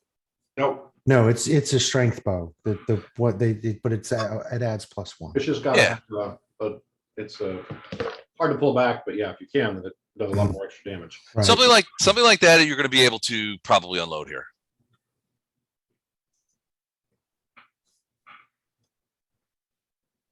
And so as far as magic items are concerned, the only thing we really have is a +1 short sword anyway. We've got that necklace, but didn't somebody take that, the Fairchild necklace? No, nobody took that. I didn't dig it. +2 Sounds like charisma. something Poe would be interested in. +2 charisma when dealing with Fae. Low light vision. Speak with animals once a day, but your face and body take on aquatic Fae characteristics. I figured with your love of the Fae, Chuck, you would have taken that. No. That's funny. Okay, so apparently we have that too. Okay. Now, having aquatic type stuff, and they're probably not too far from Fae, that might be something that. You might be able to unload that here. Yeah, that might be something. But as far as the mundane stuff, I mean, we've got daggers but like we also have a platinum chain. I don't know that anybody here is going to want to drop 140 gold pieces on a platinum chain, but I have no idea. Probably not. A lot of this is there's a lot of refugee traffic here. They've got money, but they don't, They're not buying dumb stuff. Yeah. Yeah, they're not buying jewelry. They're trying to figure out how they can get into Seaguen. Right. So I think for the most part, this stuff we'll hold on to, unless they have, like I said, if they have a dedicated music shop, because the 2 items in the book we have, the 2 musical instruments are damaged minorly. Okay. And I have you gave me what it would cost to repair them, and then what they would fetch once they were repaired. Okay. Because they're both masterwork, but if I don't run into something that makes sense for that, I won't bother. I don't know. There's probably a place or two. Well, there's probably a place that sells musical instruments here and various kinds of things associated with it. But being able to do high level repairs on a masterwork item, that's a city thing. Yeah. And especially elvish stuff, because there's no elves here. We don't have any harmonicas to sell, so. Yeah, exactly. Or what's that thing? The boing, boing, boing. Yeah. I have a +1 kazoo. It's masterwork. All right. So I don't think we're really going to be able to sell anything worth bothering with. So we can just enjoy an evening, check this place out, and then be prepared to go with this coyote in the morning. Yeah, he takes off. He says, "I'll meet you tomorrow morning." He's like, "I'm looking forward to it. I will see you then. We'll talk boats, and then we'll get out of town." And he departs. A little while, you guys keep having a couple of drinks. A little while later, Elena, the barmaid, comes over, and she's like, "I saw you guys." She goes, "Forgive me," and she goes, "I don't want to tell you your business, but I saw you talking to Chandra," and she's like, "Look, she goes, "I don't want to cast aspersions on somebody, and I don't have any proof. But I've heard stories told about him that maybe he talks a little faster and looser with his deals than most people of it." She goes, "I don't want you to get the wrong idea about the people in Vidor. We are honest, upstanding citizens, and we charge a fair price for a fair service." She goes, I just don't like the man." He says, "I know you're doing business with him, and I would never cast aspersions. And it's your freedom to do business with anybody in Vidor that you want, and none will take that freedom away from you. But I don't like him." Why don't you like him? Oh, he just rubs me the wrong way. He comes in here and lords it up, throws too much money around, and buys all. He'll come in here after whatever he does, and like I said, I don't want to cast aspersions, and I don't want to get involved myself in whatever business you happen to be doing. But he'll come in here. He's always flush with cash, and he makes a big production about buying everyone in the place a drink when it's only those 2 farts over there, and you see the old 2 farts kind of look around like, "We always like it when he comes in." And he's like, "Well, I hate it. You guys shut up." And she's like, "Well, I just don't like the man. But I don't have any reason to ban him.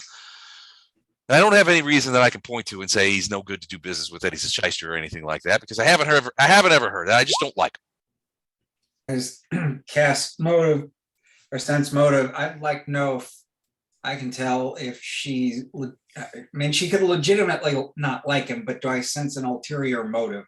Like maybe she doesn't like him, but she also is competing or has some kind of grudge. You don't get that vibe. You just figure you get the impression that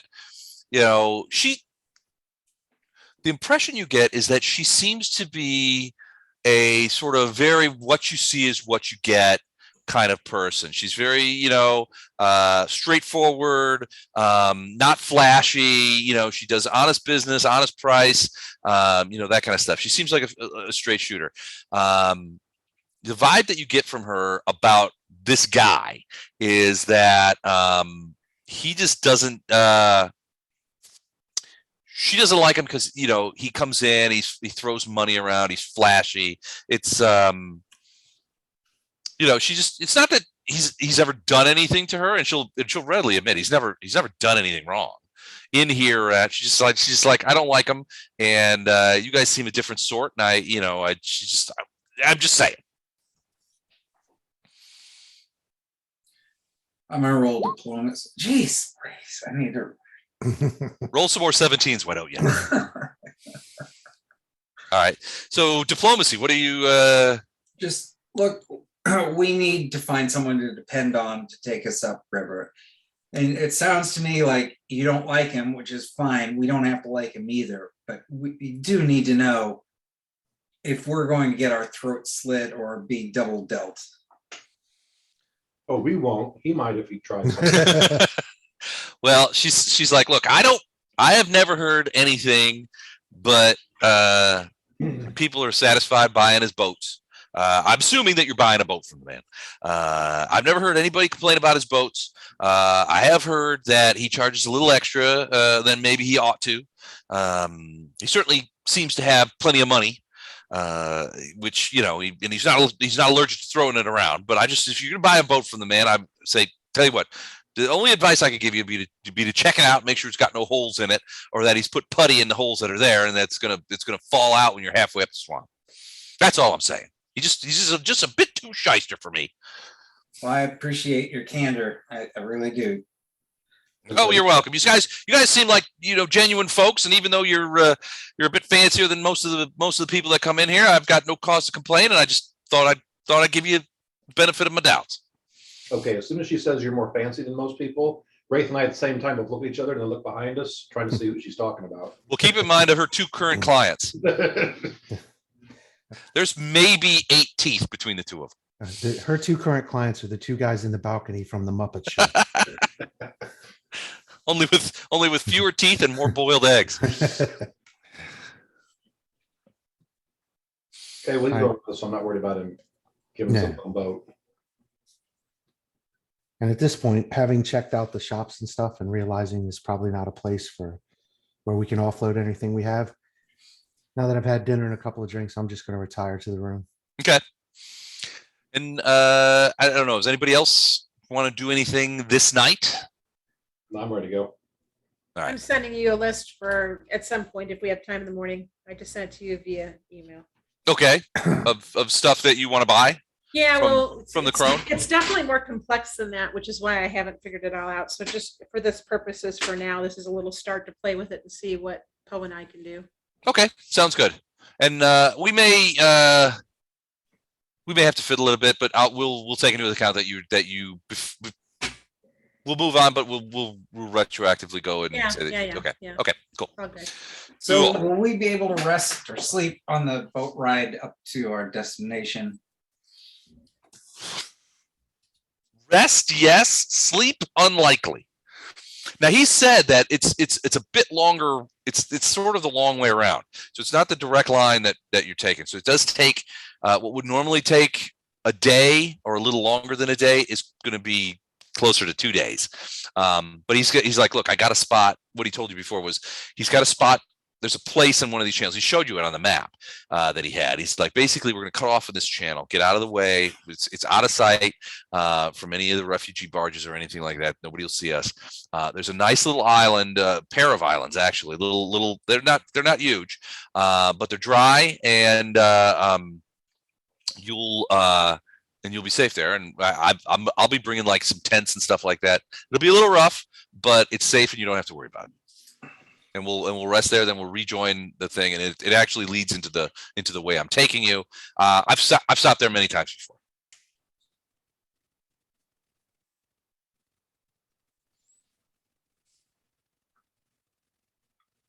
Sound good?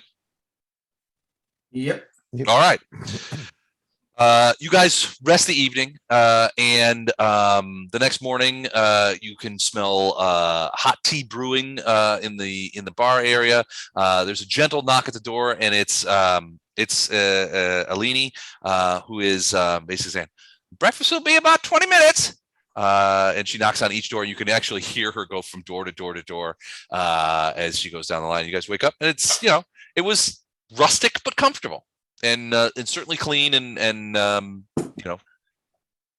very nice spot. Jameson did you right. Slept in the last 2 weeks. Yep, exactly. So it is still raining out, but so it's going to be a wet ride, you think? But everything's you get out. You have some eggs and bacon. It's delicious. And basically not too much longer after around 9:30 or so, Chandra shows back up. And he comes in and says, "Hey, there they are, up and at 'em. I'm glad to see it. All right, you guys all done? Let's go take a look at your boat." Let's do it. All right. You guys pile outside, and you can see as he, as he goes outside, the rain's coming. He throws his hood up, and he's like, "Come on with me."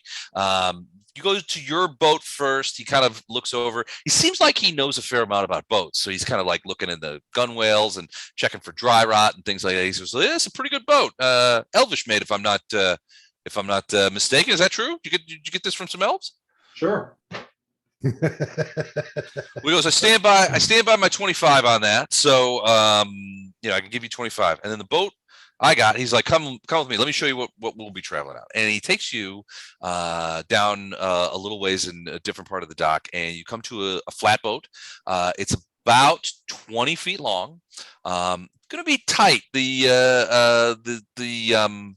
six of you plus Tilgen flying around plus him, probably squeeze in there. It'll hold gear too. He's like, you can see, we can pile the gear on your gear on this area right here. There's a little area that's got like tie downs and stuff on it. He goes, what do you think? He goes, I'll sell you this one for 32. Does anyone know about craftsmanship so we can check out the boat, or can they bullshit well enough to kick the tires and pretend we know what we're looking for in boats? Does anybody have any boating skill or sailing or anything like that? Hang on, give me a minute. Best I can do is sense motive to see if it seems like he's thrown out a high number to see if we'll just say yes. 21. 21. You get the impression that he expects you to haggle a little.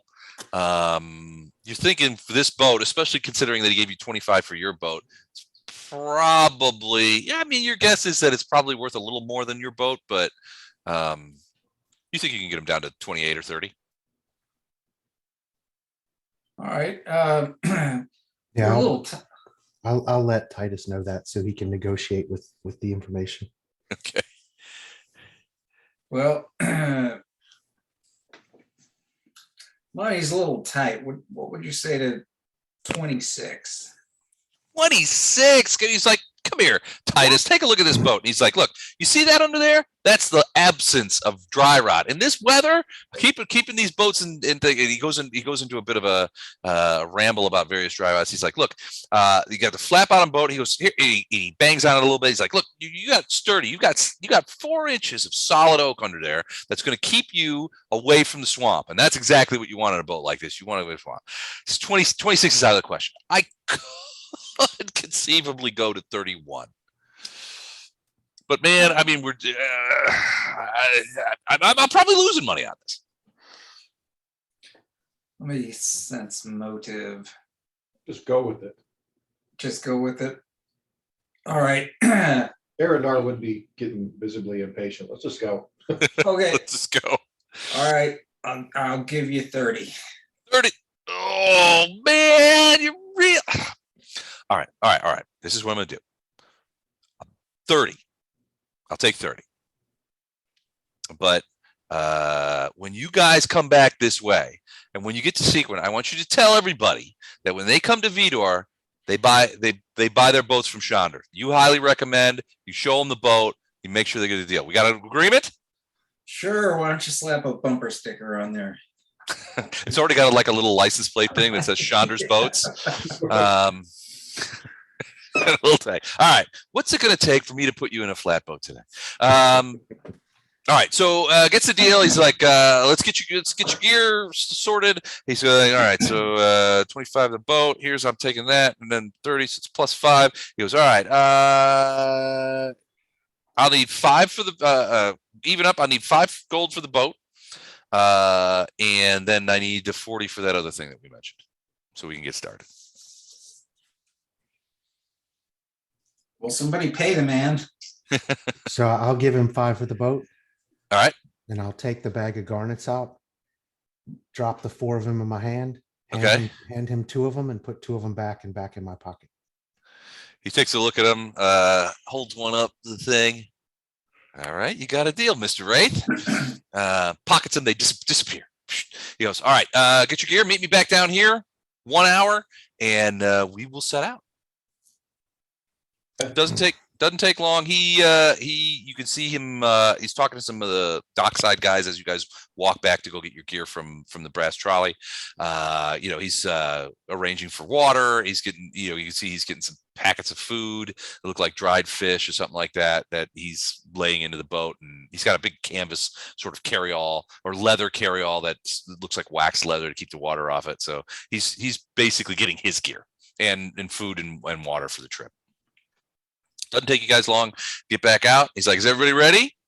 Let's go." And he waves to the dock hands, and you see some of them are like, "Yeah, see you, Chandra."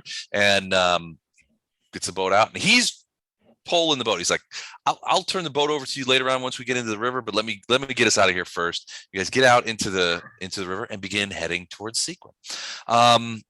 You understand why he's cautious. Because there's a fair amount of traffic on the river, a lot of small boats going back and forth. A couple of times, Chandra yells out to people that he apparently knows. He's like, "Hey, what's the word from Seaguen?" He's like, "Oh, they're all full up." He says, "Yeah, I went up there with some crabs, load of crabs, and I got out of here. They turned me away. Oh, that's a hell of a thing. He's like, "All right, I'll see you back in Vidor," that kind of thing. There's a couple of people that he talks to like that. It's obviously he knows some people. He's like, "See, I told you. There's they might be locking it down. If they're not letting vendors come in, I don't know what they're going to do with refugees who don't have any skills or anything to present." You guys pull up, downriver most of the day, make pretty good time. He's like, it's about 4 p.m. We're going to get to the island pretty soon. And he turns off into a side channel, and very quickly you realize that you're separated from the main channel and the sounds of traffic, and you can't even see the main channel. He's like, "This is perfect. Not very many people know about this side channel. This will take us probably close to this channel here gets us to within about 1.5 miles of Seaguen itself. We'll come back out. I know a couple of ways around. We'll go around the back of the city, and I'll get you in through the south gate. Or the north gate. That'll make things happen, and you guys will be good. In the meantime, we're running out of daylight. I don't like pulling in the swamp at night, so I'm going to take you to that thing." And you guys are pulling up, and there's like these little mounds of dirt that come out of the river. And there's one where you can see they're larger. There's one that's maybe like 40 or 50, 60 feet across. And then another one that's smaller, maybe 40 feet across.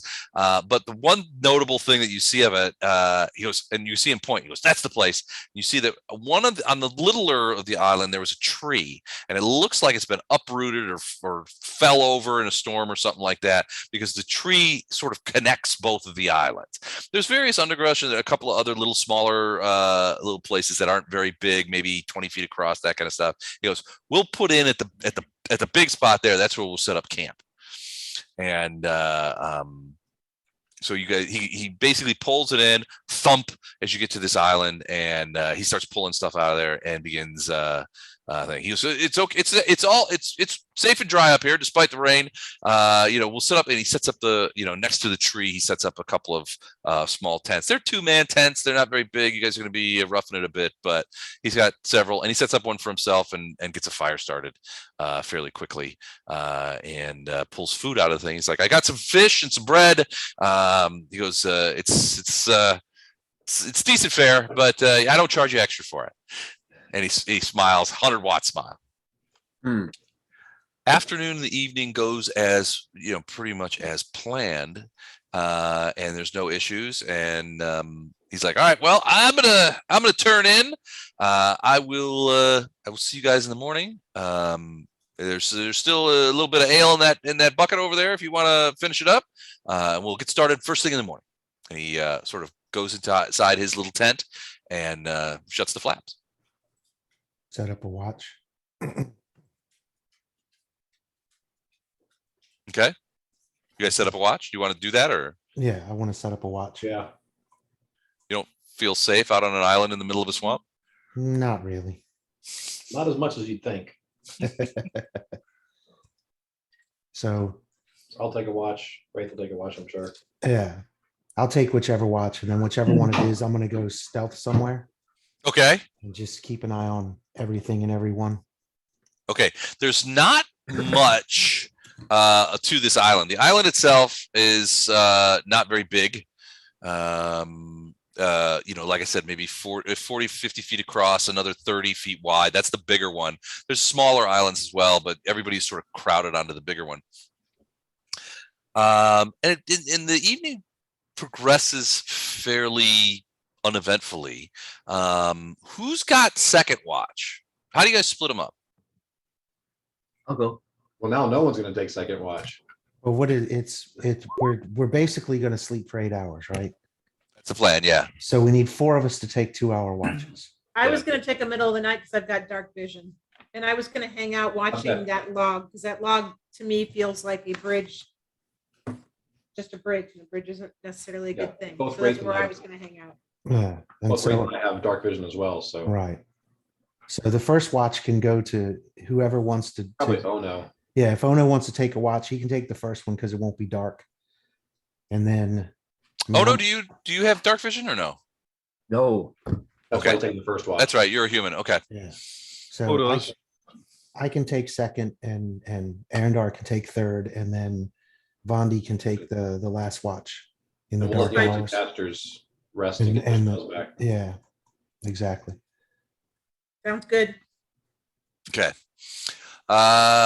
Those of you who's on second watch after I am. midnight? I am. Great. Wraith and just Wraith. Yeah. Where are we Okay. camped relative to the bridge? Well, it's not so much a bridge, it's just a fallen tree. You're sort of in front of it. Yeah, we're right Uh, next to it. Yeah, you Okay. could move if you're uncomfortable with that, you can move the tents around. He doesn't care. I just want to keep an eye on it. Something All right. about it gives me the heebie-jeebies. Okay, gotcha. All right, Wraith, give me a perception check. 23. The night very dark. And there's mosquitoes and that kind of stuff. It's relatively unpleasant to be on watch because you're outside of your tent. But you're just like, ugh, I gotta, I don't think. You hear sort of barely. It's very quiet. And you're being quiet too, because right, you're stealth out, you're hiding out. Yeah. Okay. You hear rustling in Chandra's tent. Okay. And then you hear what sounds like a flap being pulled open, but it's not the front flap. You think it's the back flap. Now the back flap butts out against it's near the edge of the island, and you're being quiet. You don't see anything, but you hear sort of with like a flap of a tent, and then you hear. Well, it's not a splash, but you know the noise that you hear when somebody is slipping into the water as quietly as they can. That sort of like kind of sound. Okay.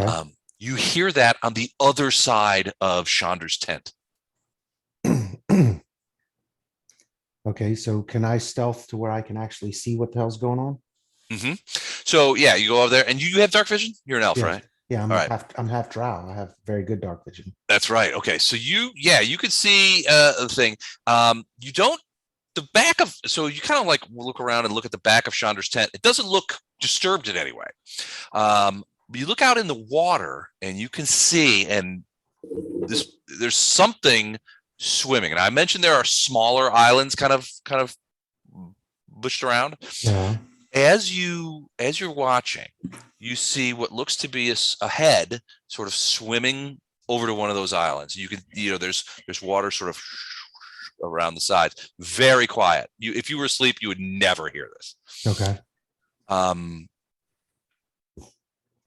The head reaches the island, and you see it very slowly pull itself up onto the island, and it looks like Chandra. It's hard to tell in this darkness, but because and whoever it is not facing, but it's definitely a human, and it looks like Chandra. He's dripping wet, but you see him sort of go over to a little bit of bushes and thatch that's growing on that island, and you see him pull out what looks to be you know what a coracle is? No. So saucer sleds. You know Okay. how they look? So saucer sleds like they have. So imagine a saucer sled made out of leather with wood binding and all tethered together. That's maybe 4 to 5 feet across. Okay. All right. And so it's basically a round boat that's circular. And you see him pull what looks is a coracle out of these bushes very quietly. And you see him sort of he slips back into the water. He pulls the coracle on the water and begins moving away from you. He's pushing the coracle at this point. He's not in it, but he's pushing it away from you. And eventually he goes around the backside of that little island, and you don't see him anymore. Okay. But he looks like he's moving in the direction that you guys came. Okay. That's it. So I'm gonna go wake up Arendar Okay. and Okay. tell him that Chandra has gone away. Arendar's probably like, why did you kill him? He's supposed to get us to the thing. So Yeah. I'll explain to him what I saw, and that he sort of paddled this little round boat thing off in that direction. Okay, look in his tent. Is there anything left in there? Or does it look like he packed up, like he's gone? There's nothing left in there. It looks like it's empty. I mean, it's basically just a leather tent, an empty leather tent. Okay. I want to go kill this guy. Okay. Well, take me with you, see if I can get any information before you kill Oh, him. I've got the intimidating. The thing at this point is he's paddled around the far side of this little island that's off of the coast of the one we're on. And none of us are sailors. So despite the fact that we can see in the dark, I don't know how successful we'd be at navigating or poling this boat in the dark. I'm pretty good at swimming. Yeah. So are the alligators. I could take an alligator. You can take an alligator. I'm tweeting that. So, While you're swimming? so saith everyone who's never seen an alligator face to face. Oh, I could not. Mike Phillips could not. Arendar could. How far away is the island from him? Like how far? Well, we can't. How far away was he when we lost vision of him? So lost sight of him. He was moving down river, so 50, 60 feet. He was pushed, and he was still in the river, so he was kind of swimming or walking on the water. He was moving pretty slowly, and he was trying to be very quiet. But he was pushing the coracle. Your guess is that he probably was pushing the coracle far enough away that the sound of him getting into it wouldn't wake anybody up. And how is he seeing? This guy was a human, right? Yeah. How was he seeing in the dark? I don't know. It's really dark out. So only the two brothers are awake right now, right? The rest of us don't know what's going on. Yeah, not just yet. So I wake him up first, obviously, Right. and then tell him after what's we going on. Talk a little bit, then I'd say, let's wake everybody Yeah. up. But I'm all for going after him. We need to wake everybody up. Yeah, Vondra's kind of pissed off too. That's just bad news. All right. Now he was going back towards the main channel where we came in. Yeah, he was going that way. So if I went after waking him up and he starts waking everybody else up, if I went to the farthest edge of the island we're on, is there any chance I could catch a glimpse of where he's going in the main channel? Or are we far enough down that that's not happening? He's yeah. I mean, so you guys are down a ways from the main channel. So basically, imagine a main channel, and there's a split channel that goes off and runs parallel to the main channel. You've gone a fair amount down that split channel, so he's got a ways to go. If he's using just that little fart ass boat in the middle of the night, it's going to take him time to get to the main channel if that's where he's going. Well, right, but what I'm saying is, if I go to the farthest edge of where the island we're on, because he's not going to disappear quickly, basically. Can I catch sight of him again? Give me a perception check. 16. You go to the all right, so you go to the edge. Whoops. You go to the edge of the island, and you actually go out onto the boat, because the boat sort of sits out on the it's sort of like just run up. So you can actually step out sort of into the water if you stay in the boat. And you kind of peer down there. You sort of think you maybe see him. He's pretty far away. The other side of that coin, though, is behind you guys in the opposite direction that he went. You hear something coming up the river. It sounds like something swoosh, swoosh, swoosh, swoosh in the river. The thing he set us up to deal with. And I think we should probably just go ahead and switch maps at this point. Okay. Hey, we're backtracking to go get this guy. And so everybody's awake. Everybody's awake now. Everybody's awake now. All right, you see the island I'm talking about. So you have this smaller island here. This is the island that you camped on. This is the island that's connected to it by this tree, and then you see the smaller island. So he went up to this smaller. His tent was like right about where you and Arendar are standing, and the rear of the tent faced the water. So he slipped out of the rear of the tent, dropped into the water here, swam over to here. Got up on this little hillock here and pulled the coracle out of these bushes, and then slid back into the water and headed, to the west. Okay. Sort of around the other side, and then. So at this point, You're on the boat. On the far back of the boat, trying to see. Think maybe you can. It's hard because there's a lot of vegetation. There's a lot of stuff in the way, that kind of stuff. But you also hear, as you're looking, you also hear something coming up from behind. It's sort of like, and the slap of water on wood as something is coming your way. Okay. You also hear what sounds like, whistling, maybe like somebody's whistling a cheery little tune. Okay. Somebody's cocky. So now now that I can see the island that we're on, this +5, is that elevation? Yeah. Okay, so something's coming from the east. I can't see anything yet, but I can hear it.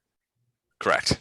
So you can't see it because it's blocked by the trees. By the trees. So and the little rise there, yeah. I want to get up to here so that I'm on the elevation. Okay. And then I'll be able to, if I need to, stealth into this giant tree that's in front of me. All right, give me a perception check real quick. But as I'm walking through, now that everybody's awake, I'm going to tell them something's coming. 15, not great, but you can see what looks to be a small raft with a weird looking creature on it, sort of. And there's something, the raft is being dragged forward by something moving in the water very sinuously. So do we not know what alligators are? It's hard to see from here, but know what alligators are. Yeah, they're alligators. In the swamp, and something that moves like a reptile sounds like an alligator. Yeah, it's an alligator. Okay. It's I a mean- pair of alligators. Of course, this diverting down the side channel was the exact plot of Anaconda, so I guess it could have been giant snakes, but that movie didn't go so well for that antagonist either. As, You know, that as- was one of those movies you just couldn't stop watching, no matter how horrible it was, for Yeah. the chance that it might get good at some point. And it never did. Never did. Never did. Waste of 2 hours. so as you're watching, and everybody, I'm assuming you're telling everybody to shut up. Yeah. The Well, I would- alligator. I'm sorry. I would have let them know what I heard and what's going on as I was moving, like I said, moving to the elevation to get some higher ground. Okay, yeah. So you see this. So there is a creature over there, humanoid in shape. The two alligators pull up onto the, crawl up onto the thing, dragging this platform with it. As you can see, it is really just sort of like a little raft. There's a couple of things. It looks like it's made out of, it's kind of scraggly looking, and it's made out of like local materials. A couple of like things stuck to the bottom for buoyancy, but the alligators just sort of drag it up, and you can see that the person sort of stops, holds back on this sort of reins, and then she drops those reins, reaches over and pets the alligators, and they kind of like go out, away from the thing. They're only like loosely connected, and they begin moving towards there. Wasn't there a story about two little mice that get captured by the cruel woman who harvests alligators and uses them? There is the little mouseketeers that fly the plane. Gordon, I know you know this because kids watch the movie and over. That reminds me of that character. That's cool. So you see them That's cool. begin to move towards the tree. One alligator jumps up on the tree and begins sort of like crawling across it. You get a better Wraith. You get a better look at the creature that's still sort of like. This is what it looks like. Okay.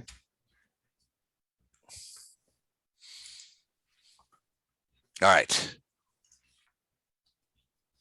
What do you do? I'm going to, let's see here. To be 15. That's pretty cool.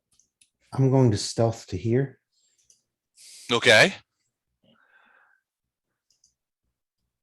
Oh, Jesus Christ. All right. Hang on. I need to reboot this crap for like 5 times where I can stop rolling shit. Because what did I come up with before? 5th time's the charm? Something like that. That's still a pretty good stealth check. Not for me. No, but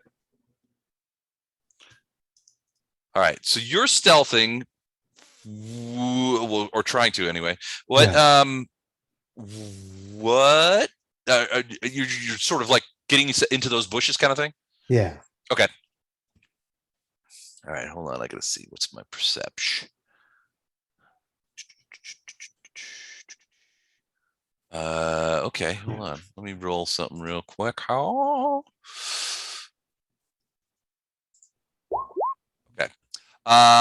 As you try and stealth in the bushes, you hear you hear a snap as you bump into a twig. At which point, the whistling stops.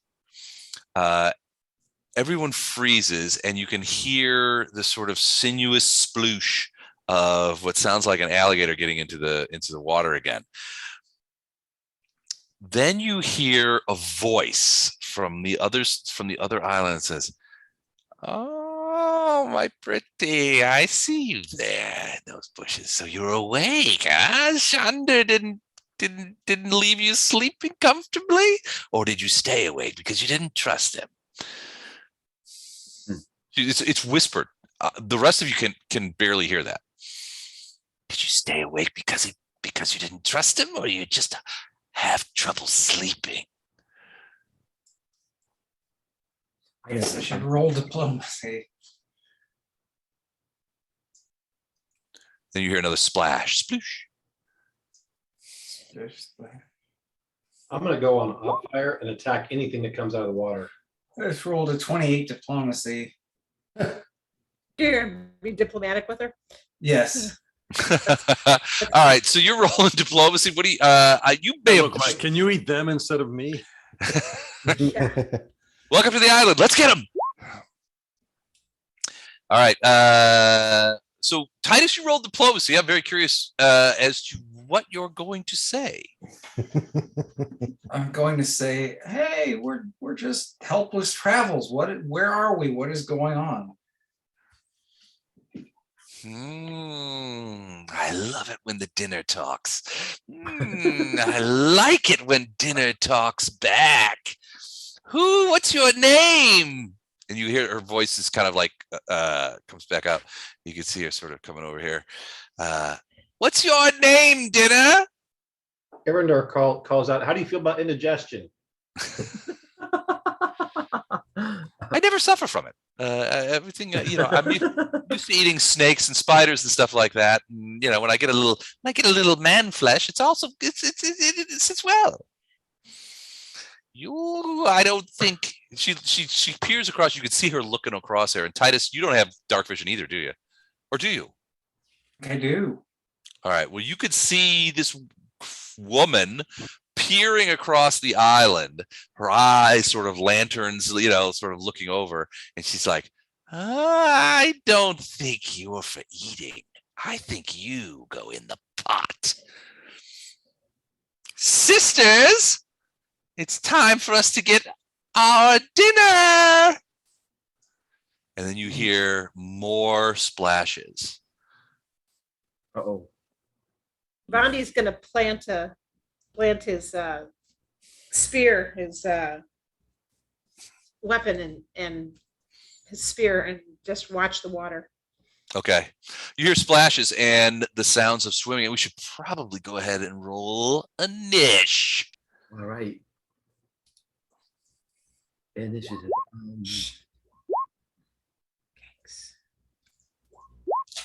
All right. Let's see. What is her niche? Okay. All right.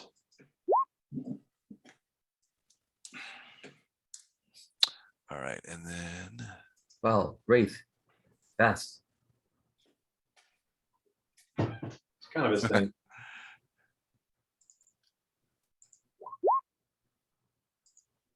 Wow. Poe, that's a solid one. Yeah. I don't think I've ever seen a 3.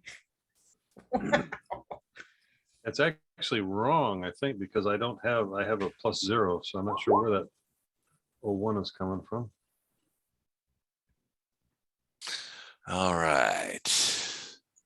Plus You- 1.01. Here we go. And you may not have seen a 3, but last time on A-Team, Lothar got a 4.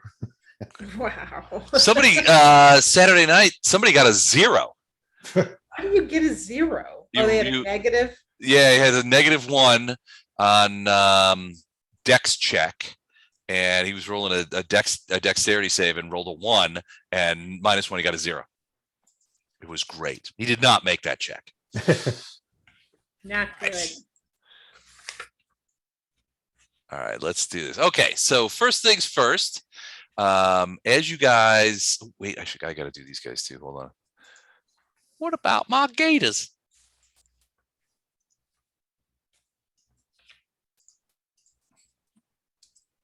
Can't forget them.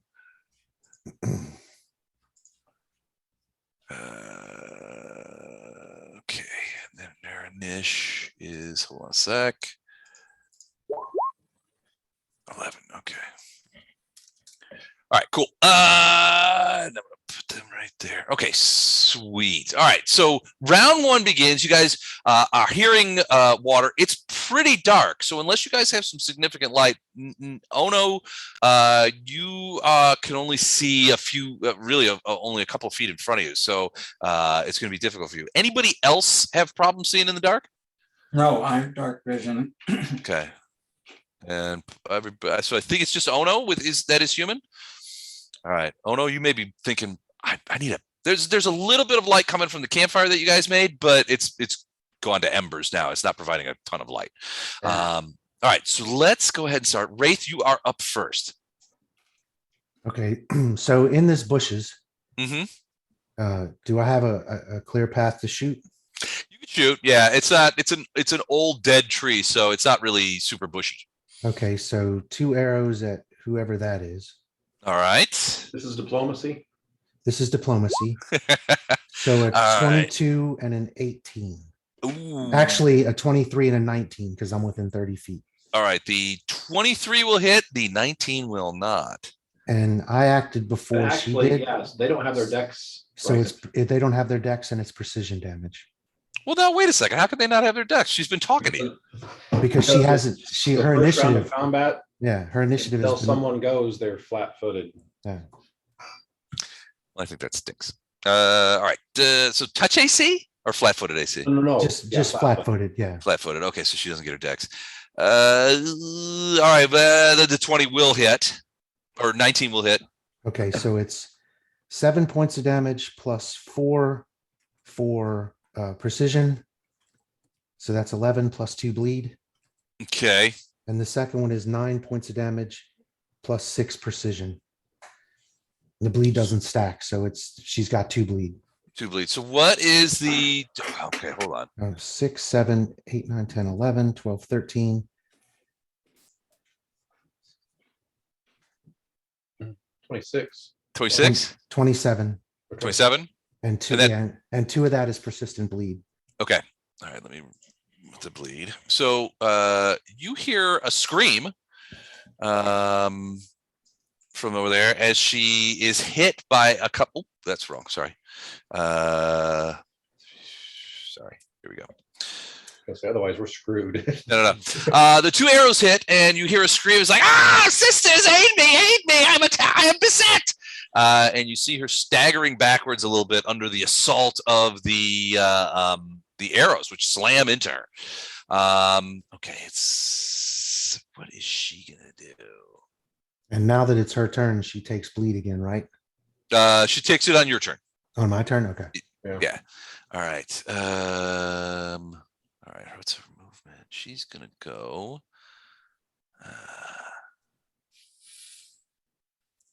1, 2.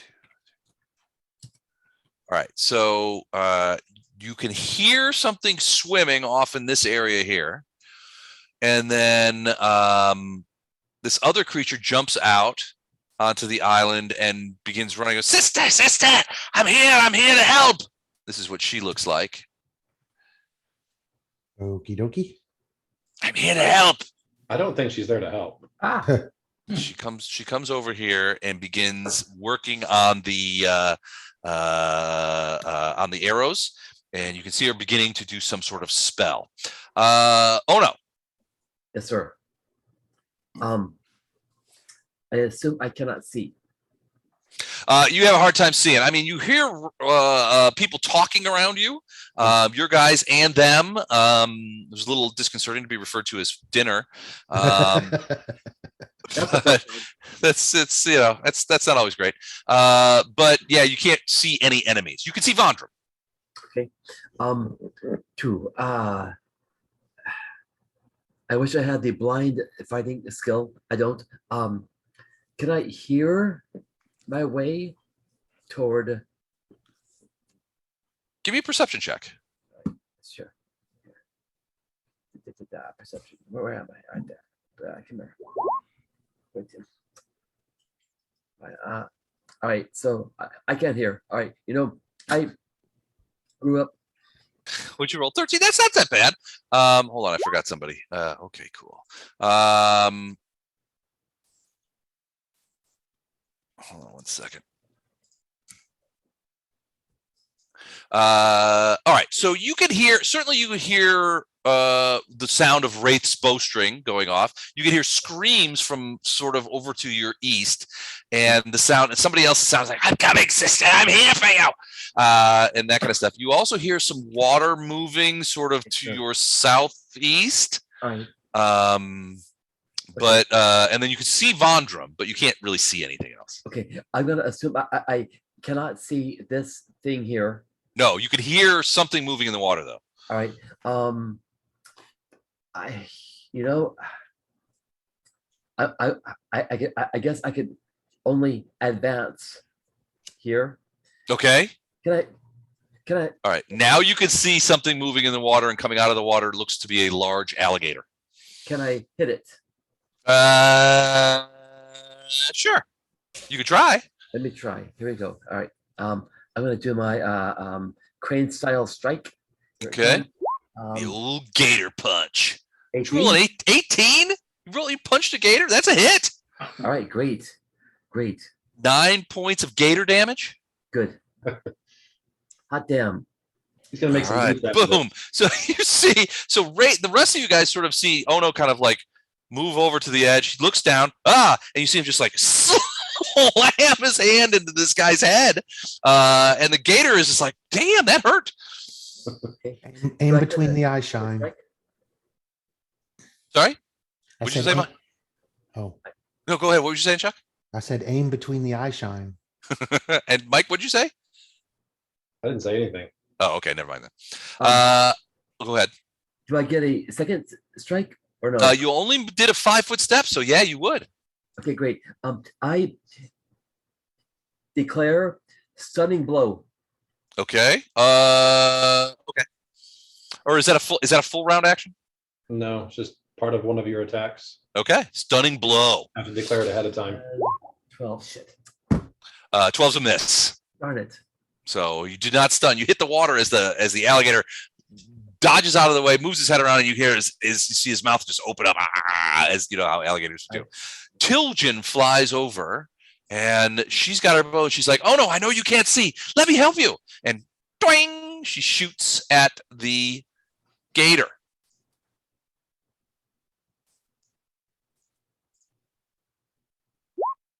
Ow.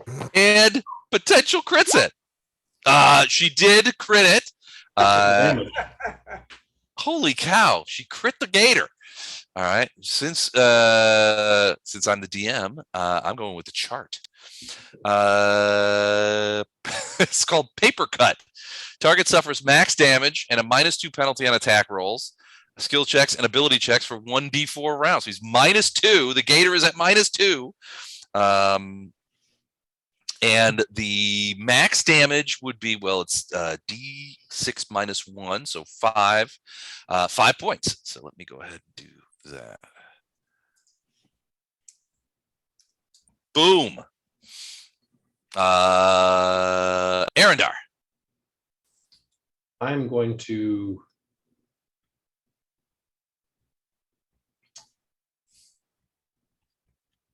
I can see something coming up, but it's not here yet, right? You can you mean the gator? Yeah. Yeah, you can hear it coming. Can't really see it in the black water. I mean, it's down there. I mean, you can kind of see it with dark vision, but yeah, you hear it more than you see it at this point. You know what? I'm gonna go on op fire, and just as soon as it gets within striking distance, I'm gonna smack it. Okay, sounds good. All right, she dives down here into behind the trunk of the tree in cover, and so that she can't get shot again from Wraith, or at least from Wraith's position. Op fire, you say? As this gator comes running up on the thing and tries to bite you. So you'll get your attack first. So go ahead and do that, and then I will do my attack. What did you get? 23. That's what you got? Mm-hmm. Okay, so 23 is a hit, and you do 13 points of damage. Yeah. Okay, so Minimum damage. You do put a pretty big gouge in the gator's back, and he rolls a 10 attacking you, and misses. I'm assuming that's a miss. Yeah. The other gator tries to bite Ono, and rolls a 9. Does not get that either. Or an 8. Wow, it doubled up. Sorry about that. It was the 8. We're the Untouchables. The Untouchables. Nice. All right. Now it's his turn. Her turn.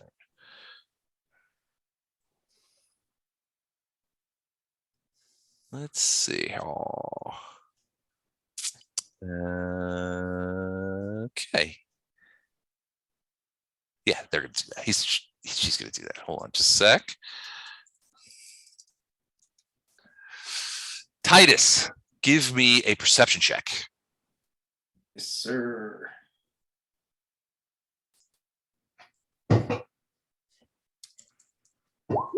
21. 21. All right. Let's see if this even works.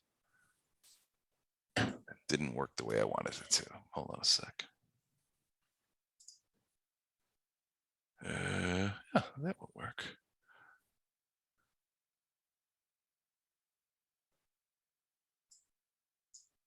All right. Well, let me check something real quick. Boom, 20-foot raid.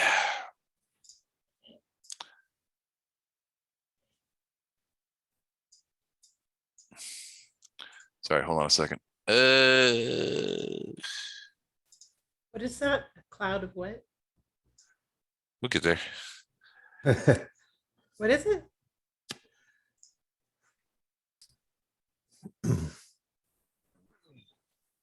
Okay, a big cloud of terrible smelling vapor materializes basically on the entirety of the island. It's a stinking cloud, and so I need fortitude saves from everyone within the cloud, which I believe is everyone. Ah, damn it. Good. All right. All right, the DC is 16 on the fort save. So let's see what everybody got. Fortitude is God. that con? Oh, here it is. Ah! I'm gonna try and use my Oh, look at this! Kin bond. We can't both use that, right? Yeah, there's no reason why. we can't Titus afford. made it. Terrible. No, Titus did not make it. That was something else. I see No, two yeah. natural ones. I see two natural ones, a natural 4, 2 natural 4s, But if either one of us don't make it, then and a 7. All right, Yeah. Poe made it. we're stunned. Yeah, that could be By the bad. skin of his chin. All right, Arendar got a 7, Wraith got a 13. You both did not make it. You can't auto get, because one of you has to make it, right? No, No, twin as bond long as is the other one's within, eyesight. within 30 feet. Yeah. Okay. So are you going to use it? What does stinking cloud do? Does it Nauseated. Makes you nauseated, makes you throw up. mean you can't do anything, or you just take penalties? So nauseated condition is such. Hold on, let me get you. It's worse than sickened. I know that. And what's your fortitude? Probably a lot higher than yours. Or what's your That con? sounds like something two brothers You would can say. look at what I rolled. With over it. Nauseated creatures are unable to attack, cast spells, concentrate on spells, or do anything else requiring attention. The only action such a character can take is a single move action per turn. Now, for Stinking Cloud, any creature that succeeds on a save but remains in the cloud has to save each round. It's a poison effect, so if anybody has any resistances to poison, that would be helpful in this case. And it lasts for, once you get out of the cloud, it lasts for 1d4 rounds. So let's just go ahead and roll that right now. So 1 round. So it's an extra round after you leave the cloud that it lasts, but you don't have to make additional saving throws. There's nowhere to really leave the cloud too. Well, I guess there's a corner over here. All right. So he does that, and you hear 1, 2, 3. yeah, I think it's worth the risk, because Okay. you get an additional, you get to use your other person's save, and you get an additional +2 on it. Yeah. Well, I would say that you should probably use it. I'm not going to use it because if I fail again, you go unconscious in front of an alligator. Not as That's correct. I was saying he's got. Well, they're going unconscious. You're just nauseated, which means you're vomiting and No. doubled over. If you so fail, you get stunned for a round. Oh, yeah, not unconscious, but stunned. So if you fail the twin bond, if you fail the second save, the other twin goes stunned. So I'm not going So to. there's risk to it. There's I'm not- there's a benefit, I'm not- there's a risk. I'm not going to use it. And my fortitude plus is the same as yours. So it'd be your same roll +2. if you want to use it. Take the chance. I'm going to. It's gonna do it. I love it. Nice to Ooh, so you are stunned? Yeah, I'm stunned for a round. You're stunned, or is Arendar stunned? No, I'm He stunned. is. Because I blew Stunned it. or sickened? Stunned? Well, I'm stunned because Cool. he failed the saving throw. So he's drawing energy off of me to make a second save. If he fails, Got it. I'm stunned. Right. Got it. That's the twin bond. Gotcha. All right. So you're stunned. Your bow drops out of your hand to the ground. Arendar, you are just nauseated. So you're throwing up. Everybody's basically throwing up except for Poe, who made his save. He is immune. But if he knows he stays. So a couple of things. Poe knows that if he stays in the cloud, he's going to have to make a saving throw next time. Otherwise he's going to be, which he may miss, and then he'll be sickened. Titus, Titus, give me a knowledge arcana. Sure.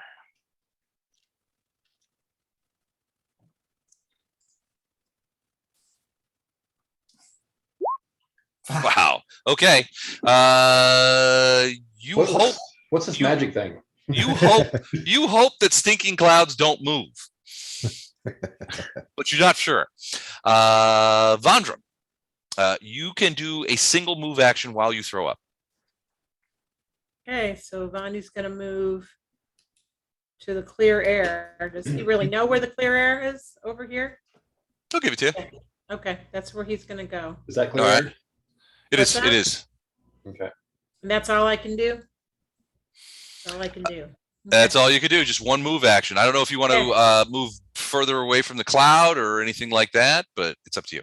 Well, there's the cloud and then there's the water. There's the water. You could jump in the water. Yeah, no, I'm gonna stay right where I am, but I'm gonna plant my spear again facing the water. Okay. Sort of to the southwest there. Yeah, I mean, I guess anywhere along this. Can you So see you could give me a perception check.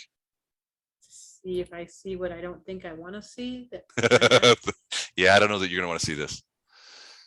Okay. In between vomits. Oh God, I can't 11. anything tonight. That's crazy. So you do see 11's not great. So you do see that there is something sort of half in and half out of the water over by that tree over there. The worst part is that its arms seem really long and seem to have a lot of different appendages and are moving all over the place. I'm gonna say over my shoulder, we got incoming from this side too. I don't know what it is. It's not right. It's not right. That's not right. All right, Titus, move action. I guess I'm going to take one step back to where I believe Poe should be. Okay. And I Barf can't on him? really do much else. Yeah, you're suffering gastrointestinal distress from You need this to thing, get out of the cloud. and you're still in the cloud. Yeah, you need to get out of the cloud. Yeah, Paul will say that if you move toward him, he'll shove you as a free action and say, "Get out of here." Okay. I don't know where to go, but The Well, west can I side of the tell where it island- is in my the west side second? of the island of the Oh, boat- you're surrounded by it. Yeah, you could tell. I think with you have dark vision, you can sort of see. I mean, you can see that the stinking cloud. It is actually like a fog. So yeah, you can get out of it. Okay. But I mean, if you want to run around Poe and go by where Vandram is, or the easiest, quickest way would be to throw yourself into the water. I don't know if that makes a lot of sense based on what I hear and saw. I mean, the gators. Don't worry about that. Don't worry about it. Don't worry about that. I'll try to step into this bush outside of the fog. Okay.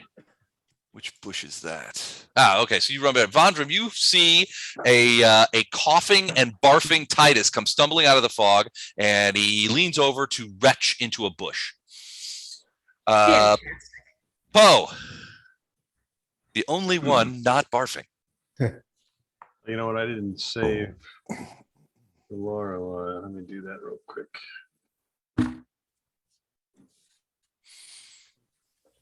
It was a fortitude save, right? Fort save, yeah. DC 16 fort save. 12. So she's barfing. Ugh!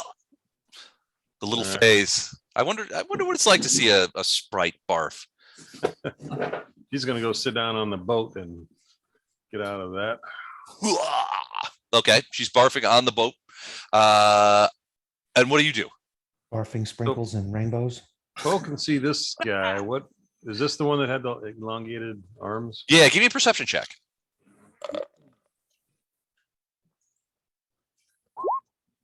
12. Yeah, you can't see much because of the fog, but as you sort of stumble out, you get a look at this person who's standing there, and it looks like this. And you can see those arms have bunches of like little hooks or something on them, and they're moving sort of sinuously around. Not sure what's going on with that. All right, well, I'm gonna move out of the cloud and ready my spear. Okay. Two And I can spears. still do an action, so I'm gonna do. What's my range on bless? Range on bless. 50 feet. 50 feet. So yeah, I'm gonna put bless on everybody. Okay. Does it reach all the way to Wraith? Oh yeah. Okay, cool. Oh yeah. I was looking at the wizard. Sorry, not wizard. I don't know who that is. He's not a wizard. You don't have to worry about that. All right. Vondrum blesses everybody, so everybody gets the benefit of bless. We move into round 2. And it's Wraith's turn. Wraith, you are stunned. So this round you're done, right? Well, my question is, do I make the fort save?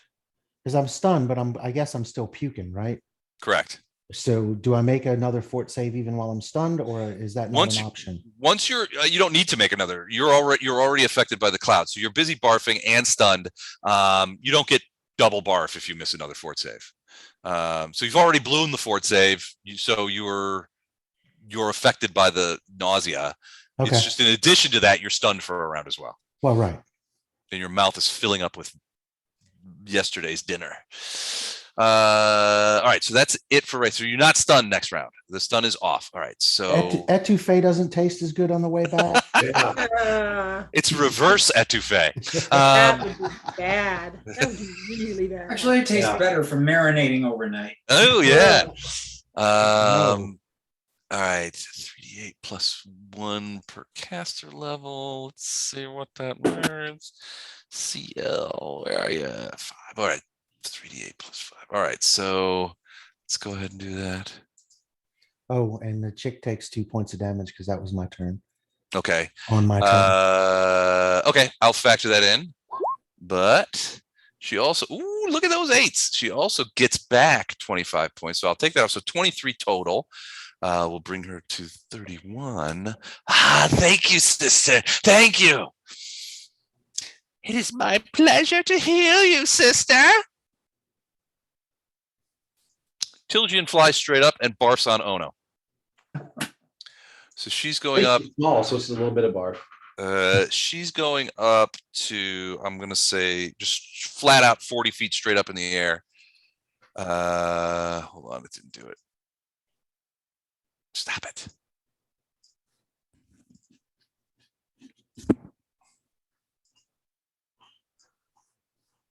Why are you doing that? Stop doing that. All right, here we go.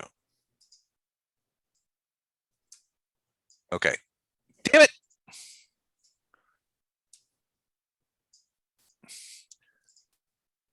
This is starting to piss me off just a teentiest bit. Why are you hitting yourself? Why are you hitting yourself? I know it's not doing it. I don't know it. I don't know why it's doing this. It won't keep the number.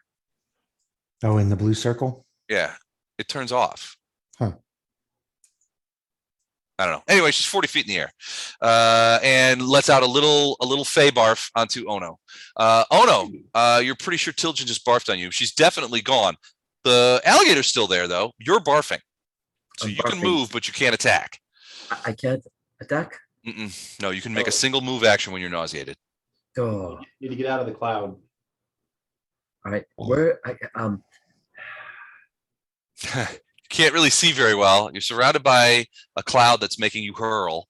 Okay. I mean, it seems like really realistically would have no idea where to go or where the cloud starts or ends. you're at the edge. Well, no, you're at the edge of the cloud. You can see the alligator. The alligator's not in the cloud. So the easiest way for you to get out of the cloud would be to go into the water with the alligator. Fine. Great idea. Wait a minute. Hold on. I think it's a smart idea. I don't. So I got a choice between cloud and gator. Ugh. Kind of, yeah. Ugh. All right. You know what? If I can't attack, I'm gonna try to move to. Can I move to here? Through those bushes, yeah, you could try it. Yeah, absolutely. You can go that way and get on the tree trunk. Is this cloud? Yeah. So you'd have to move through the cloud, but you can. I mean, out here, like if you get to this square, that's not in the cloud. All right, I'm gonna move to here. All right, so you are on the tree trunk above the sort of halfway above the water, yes, sir. And you're out of the cloud. So you're still vomiting right now into the water, which the alligators are not really fond of. But you only have one more round of barfing. Arendar. Right. Is this square clean? Yeah, you're gonna have your ankles in the juice, but yeah. Well, it's mostly land, so. Yep. That's why I thought, okay. I'm moving back to there. Okay, sounds good. All right. This one looks over the edge of the thing and sees Ono. And what is she gonna do? I know what she's gonna do. She's gonna cast darkness on him. So darkness is I think a 10-foot radius. Let's go ahead and do that in blue. Bloop. And she literally casts it on you. Do you? I guess you would. You would get. He gets a saving throw. You get a save then. Yeah, you get a saving. You get a saving throw. Yeah, if she casts it around him, he's in it, and there's no saving throw. But if she casts it on him, there's a saving throw. You know what? She's going to cast it on the tree trunk, and she's going to put it about there. So he's in it, but it's not on it. I don't want him to save. So, Ono, you find yourself as you get onto the thing, you're barfing away. You find yourself plunged into total darkness, and it was already dark out, so you can't see anything. What is it? Oh, this gator. So gators, how fast do they move? Let's take a look at that. Okay. They have land speed. That's land speed. They're not going on land. So this one is going to go 1, 2, 3, 4, 5.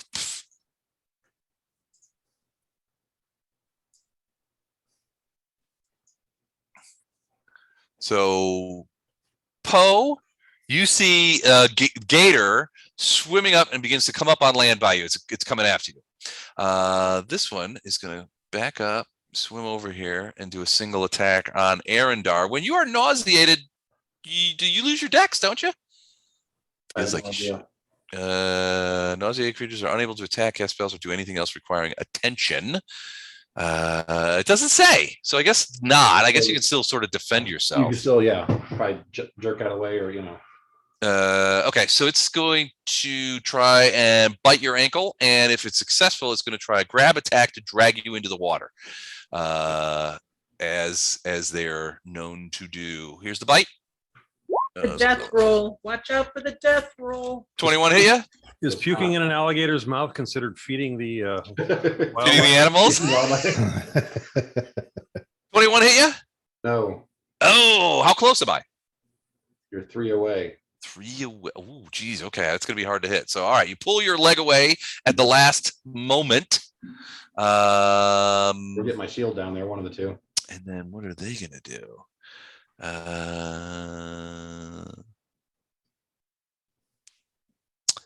Ooh, yeah, that one. Poe, you're hit with 2 magic missiles. Magic missiles. What kind of wuss pulls out magic missiles? All right, so that's 2d4 plus 2 as they slam into Poe. 7 points of damage from magic missiles. And Poe, give me a perception check.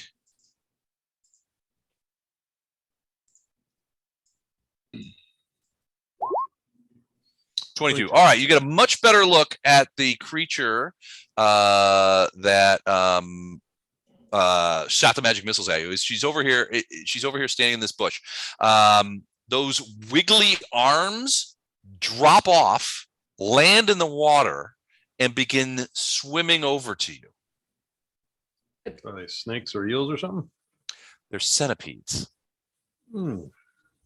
And they're on the way. So they just in this round. So then you see even more so 2 more giant centipedes come back and become her arms again. But these 2 are, they plop into the water and they're swimming your way. Vondrum, it's your turn.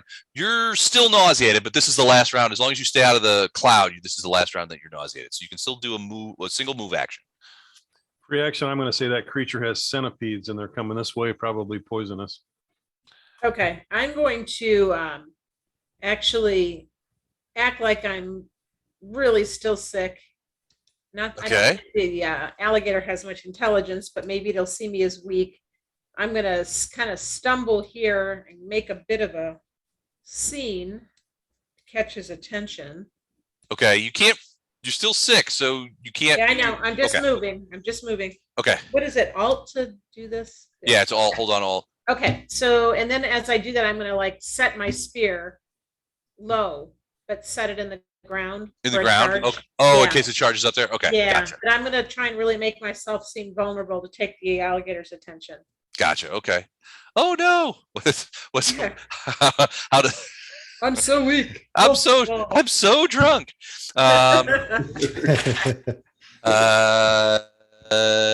right, so that's Vondrum. All right, so you finally managed to keep what's left of your lunch. Titus, you only can move, do a move action this turn, but you also are out of the cloud, so you will be better next round. You'll be able to do a full round next round, but this round you can only do a move. I think I'm just gonna sit tight. All right, you definitely saw that creature shoot 2 magic missiles into Polar. So it's you may have a wizard battle on your hands, is what you're thinking. But there's nothing I can do at the moment. Not at the moment. You can move if you want to like get on the boat or jump in the water, or I mean, there's a couple of centipedes. Poe says maybe you can get in there and fight them. Grab them. Yeah, I think I'm gonna hide behind Poe and all right, until I stop puking. Poe, defender of the team. It is your turn.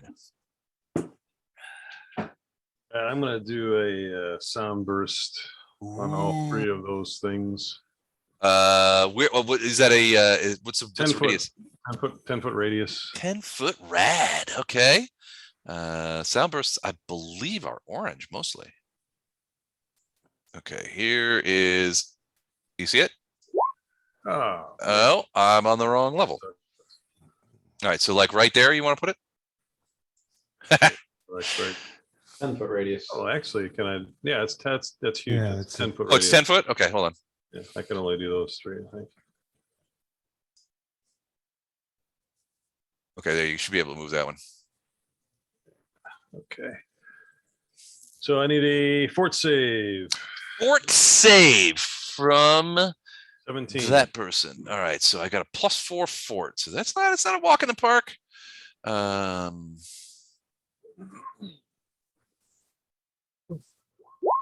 What'd I get? 22. 22 made it. All right, so sound burst. That's half damage, right? For that. Oh, I need to roll for the. No, that's just to be stunned for a round.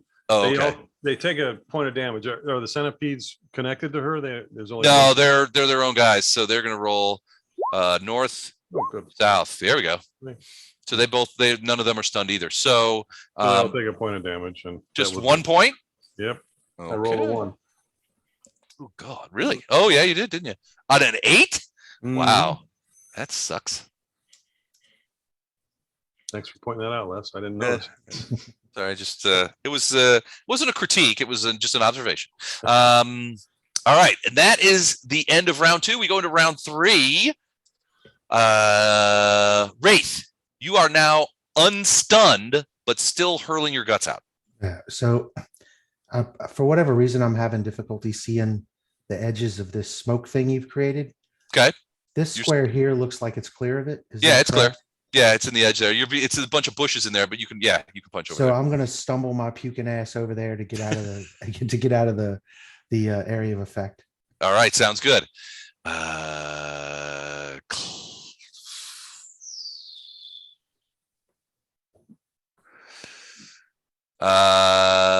Okay. This one, oh no, if you could see out of the darkness, you would see that one stand up and point at you. Uh-oh. Oh, hell. And say in words that seem to be incontrovertible, and unable to compel. You say, you hear the creature say, "Return to the fog," and it's a command spell. So I need a will save. A will save. All right. Fine. A will save. Actually, wait. I can't do that. I can't say return to the fog. I have 5 choices. So I'm going to say flee is the command that she's giving you. So I need a will save, and the DC is 16. Okay, a will, is that what, wisdom?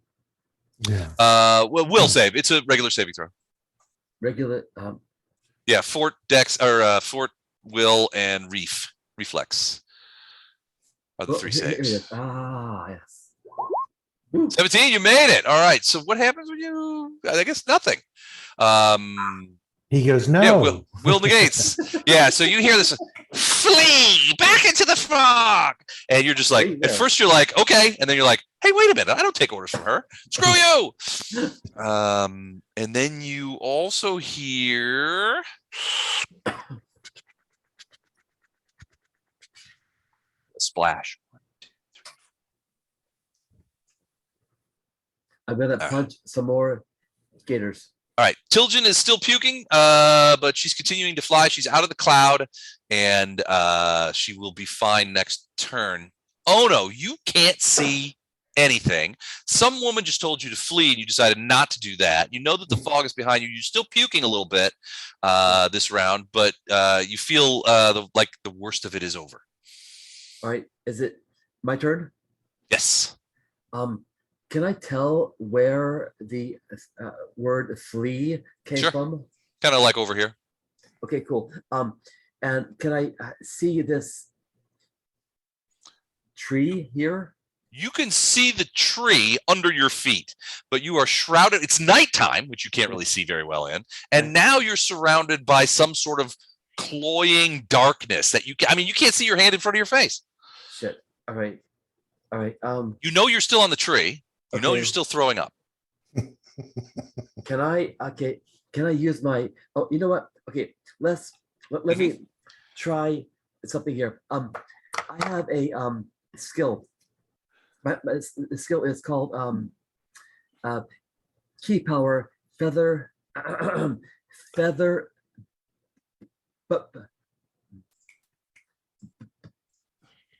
balance, and it says let's see, hold on, I will Feather balance. Okay.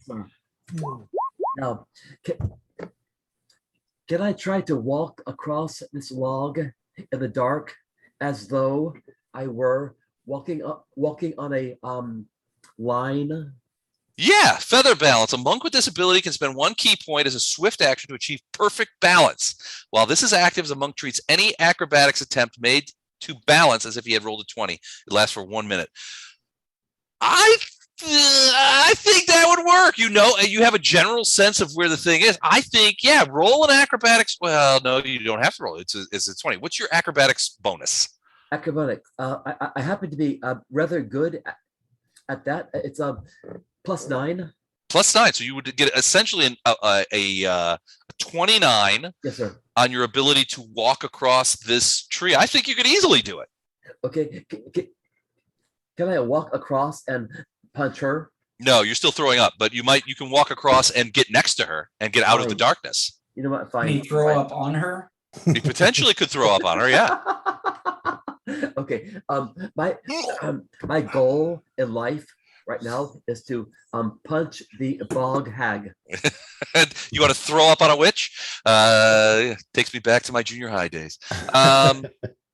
All right, yeah, you could walk across it. You emerge from the darkness. It's still pretty dark, but you're at the edge of the stump of the tree, and on the other side is this witch woman or something. The woman, this is the woman that was driving the alligator raft, and she's right there, and she looks up at you and she's like, "Welcome, dinner." All right, I don't like to punch a lady, but you're gonna. Oh, lady. That's not a lady. Arendar, you're up. I'm gonna stay where I'm at and puke. All right, you're gonna puke. You stay there. Okay, so you are now depukified. Right. Oh, it's her turn. What is she gonna do? She is gonna.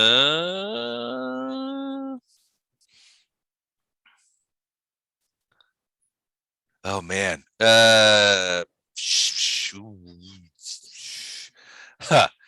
She's going to rage because she loves dinner, and she pulls a long, wicked, very dirty dagger out of her cloak and tries to stab Ono with it. Hey. How And would she you gets a clean that plus dagger, please? That's plus- just disgusting. plus That's 2 bonus. That's just unsanitary. It's unsanitary. You're gonna give me some disease. Ooh, 25 to hit. She get you? Yes. That Ow. dagger goes right in your leg. Ow! And it's dirty and gross and probably has germs on it.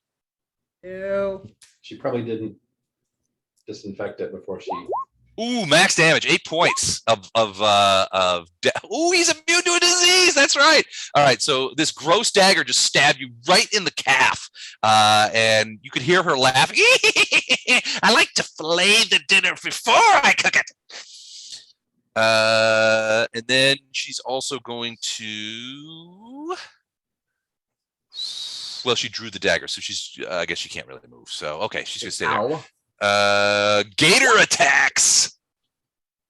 Okay, so Gator is gonna Vondrum, you're looking pretty tasty over there. So that Gator is gonna run up. What happens with the spear? Is it sort of like a free attack for you? Well, I'm not sure. I mean, it's just if there's extra damage if in a charge. It's not charging, it's just sort of running up on the climbing up Well, onto the I can't do anything until it. I mean, I have to. It basically impales itself on me, right? We're in a charge though. Pardon me? it's part of a charge. He's not charging. He's just charging. he's just climbing up there to bite you. That's fine. Okay. I mean, 21 hit you? does 21 hit me? Sorry, I haven't looked at that. And my AC is yes, that hits me. Ooh, okay. So he bites onto your leg, Yep. and tramps down, and he's gonna get a free grapple attack. So first, D6 plus 4 damage from the bite as he jumps onto your leg. So here's the damage for that: 9 points of damage, and then Okay. the free grapple attack is against your CMB or CMD. I'm sorry. 20 Against my CMB or D? D. Right? Yeah, you're D. Probably still gonna make it. Hang on. Oh, I have an 18. So yeah, he got me there. So I'm in the death Gotcha. roll. No. He's just grabbed onto you. You're essentially grappled. He's got your leg. And the likelihood is that he's going to drag you into the swamp next round. I have a spear for him. I mean, yeah. Okay. Hold on. I got to put this Vondrum grappled. All right, that is him. The other gator is going to try and do the same to Arendar. Why didn't it roll? There we go. 11. That's a miss. That's one higher than they got last time. It is one So higher. it's on Okay. the right track. It's just going to be a while before it gets there. All right, then now it's his turn. I have a whole bunch of me in this in the row here.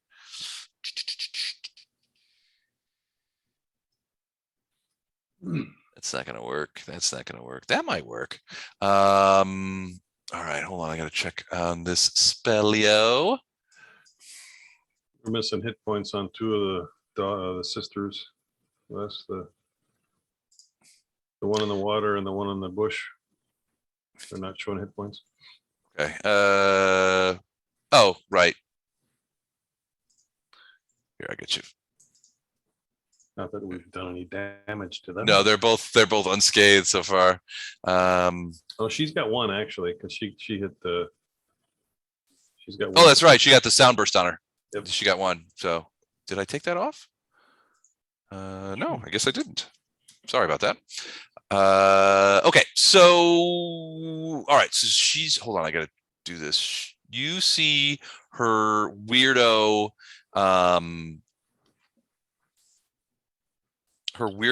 centipede hands. She's gonna move forward out of the bush and closer, so she's moving. Centipedes are gonna move over here, so let's do that. Is it their turn yet? Yeah, they go on her turn, so they're gonna move closer and try to attack as they climb up in there. So one's going to attack you, Poe. Let's do that first. And she's going to move to here.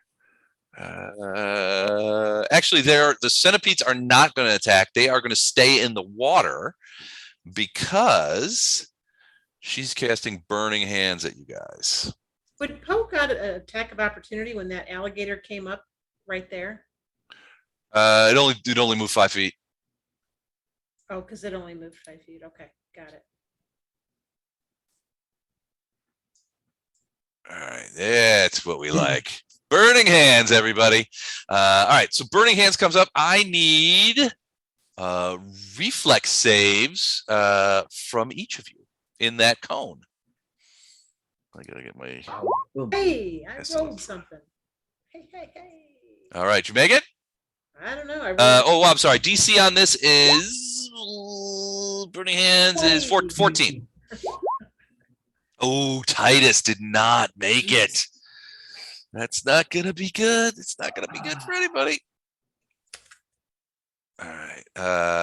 Here we go. Hold on a sec. Those of you who made the save take half of this damage. Those of you who didn't, Titus, take all of it. 12 points, 6 for the rest of you as flames cascade over your bodies. Then those centipedes are coming out of the water here in a second. Next round. Vondram, you're up. Jabby. Okay. Let's see here. So as you're grappled, so you can stab at it to try and get away, but there are certain protocols you have to follow. As in I'm at negatives or? Yeah, grappled creature is restrained. You take a -4 penalty on dex, a -2 penalty on attack rolls and combat maneuvers, except for those to sort of break the grapple. And if you try to, you have to make a concentration check if you try to cast a spell or use a spell-like ability. So -2 to attack. Unless you spend a full round action trying to get out of the alligator's jaws. And then what's the spell check to what do I have to do to Concentration check to cast a spell? Yeah. Hold on a second. Concentration check is the difficulty is DC 10 plus the alligator's CMB plus the level of the spell. And to do that, you have to roll I always forget what concentration is to roll that thing. Yeah, I forget too. Cast a spell, you must concentrate if something interrupts. When you make a concentration check, you roll a d20 and add your caster level and your ability score modifier to determine the spell. So it's your caster level, which is 5, ability score modifier, which is, I think, whatever your primary ability score is. So that's intelligence +4. So 5 plus 4. So you roll a d20 plus 9 against 10 plus the alligator's CMB, which is, I'll tell you right now. Where's me alligator? CMB is +6. So 10 plus 6 plus, hold on.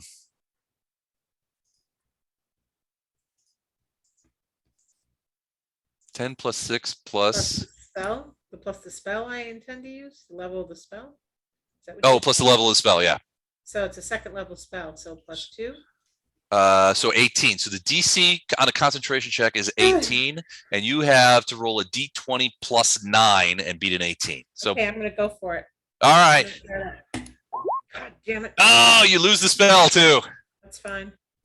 Those teeth in your leg are just making it crazy hard to concentrate on spells. Making it crazy hard to like roll die. Yep. All right. Titus, and then Poe, and then I see that it's after 11. So we'll finish out the round, and then we will start with this again. Titus, what do you do? So do I know who cast the burning hands? Oh yeah, you saw it flat out. I mean, you could see the guy, and you are not sick anymore, so you can do an attack. Well, I'm gonna send burning hands back where it came from. Ooh, reverse burning hands. I like it.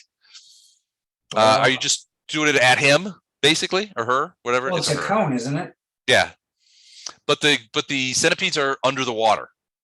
Oh, gotcha. She specifically did not have the centipedes come up because she didn't want those centipedes to get caught in the cone that she was throwing. So maybe I'll hit the gator or lizard who's chomping on Vondrum. I can't see the angle on that. So hold on a second. Let's get you a 15-foot cone. All right, here's your cone. You can twist it whichever way you want. How do you want to twist it so that, I don't know, boy, you're gonna have to get them both. You would have to move back into the fog. Wait, to get who both? The alligator and this person here, the wizard. Oh, I don't know that I could do that, but maybe if I just get the gator. All right, so you're gonna move sort of like, you'd have to move like right in, sort of as close as you can between Poe and Vondrum, and then you sort of like shoot through the gap, the cone through the gap. Yeah, that'll work. Okay. Yeah, I'm gonna move you like right here in the middle, kind of thing, right there. Sound good? Sounds real good. All right, alligator reflex check. Well, he's grappled because he takes the grapple condition too, which means That makes sense. That's fair. he takes a -2 because of the dex penalty. He takes -2 to the save. So what's an alligator's reflex save? Let's see. All right, so it's +2 total with the -2 taken off. So he gets +2 total. What's the DC? 16. Okay. Let me double check that. I think it's my level. That sounds about right. Yeah, DC 16. Did not make it. 5d4 flame damage. So Vondrum, you see this thing's got its mouth at your leg, but you see Titus come up and like, I'll handle this, and it just like like flame throws the gator. What happens? Whoa. Well, we're eating tonight. That's what's going on. Somebody's getting a pair of shoes and maybe a purse. All right, 5d4 damage. Yeah, sorry. That's okay. That's nice. Good job. I'm sorry. How many D4? 5d4, your caster level. So this is actually the optimum. 15 points. That gator only had 8 points. So the flames get on the gator. He lets go of your leg and slides down into the water where he begins to float away. Titus, you killed the gator. Wait a second. Done. Did anybody else, who else hit that gator? I didn't. Is that the gator? That's only Ono punched that gator, right? It's a verm. It's a verm. No, Tilgen got a crit on it, didn't it? Does it have to be 25%?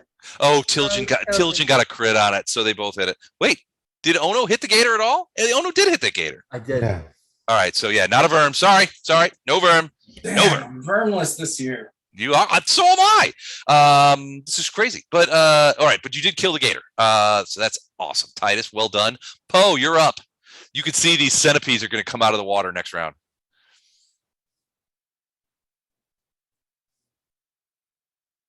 Okay, can Lorelei do a? She's better now. Yeah. But yeah, I know she can do, but can she hold her attack until the centipedes come out of the water? Sure, she can delay. Can you delay like a Well, spell? You can. Yep. Go on hot fire with a spell? Yep. Not with a spell. Yeah, you can. It's a single action. You can prepare a single action, and that can interrupt someone's action. But if you just delay, they do their thing, and then you can jump in right after them. Delay and get you your full round action, whereas.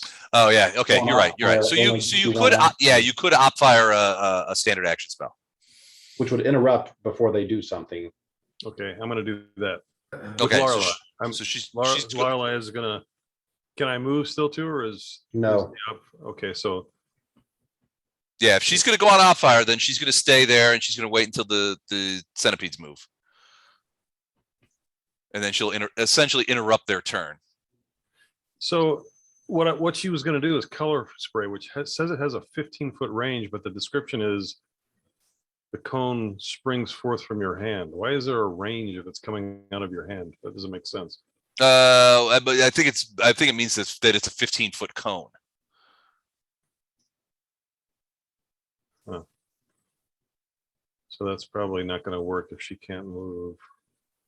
Well, depends. Well, it depends on where those centipedes go. That's if there's your that purple is a 15-foot cone from where she is right now. So if you want to just have her delay until after it, she'll get her full round. She just will. It'll be after the centipede's attack, and she can maneuver. And she can move now too. Yeah, I think I'm going to scratch that. I'm just going to have her go. She's going to try to seek out Ono actually, because she can do dancing lights for him. Okay.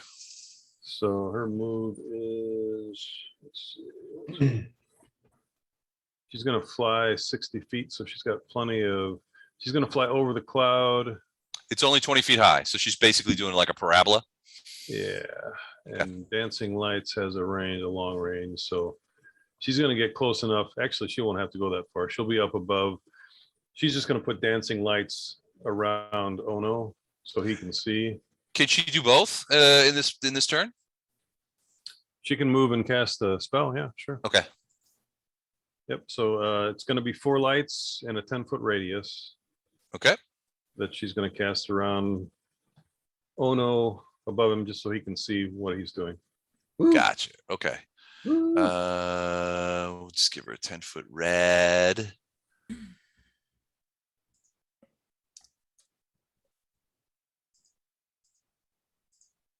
All right, there's your lights, and she just basically casts them right on Ono, or right around him, that kind of thing, like that.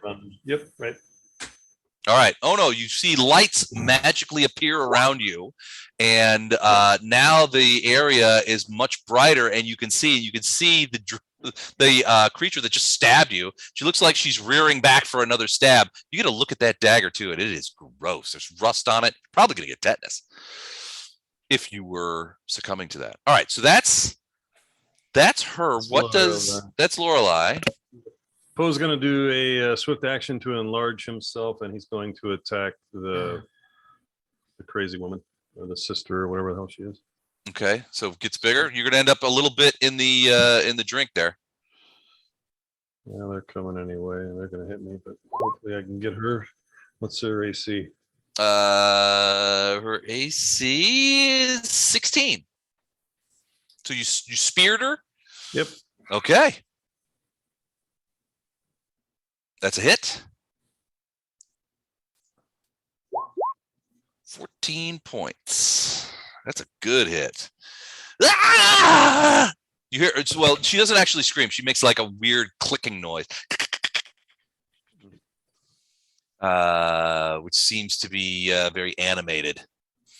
All right, and that's it for you, right? Yeah, I'm gonna stay where I'm at, I guess. Okay.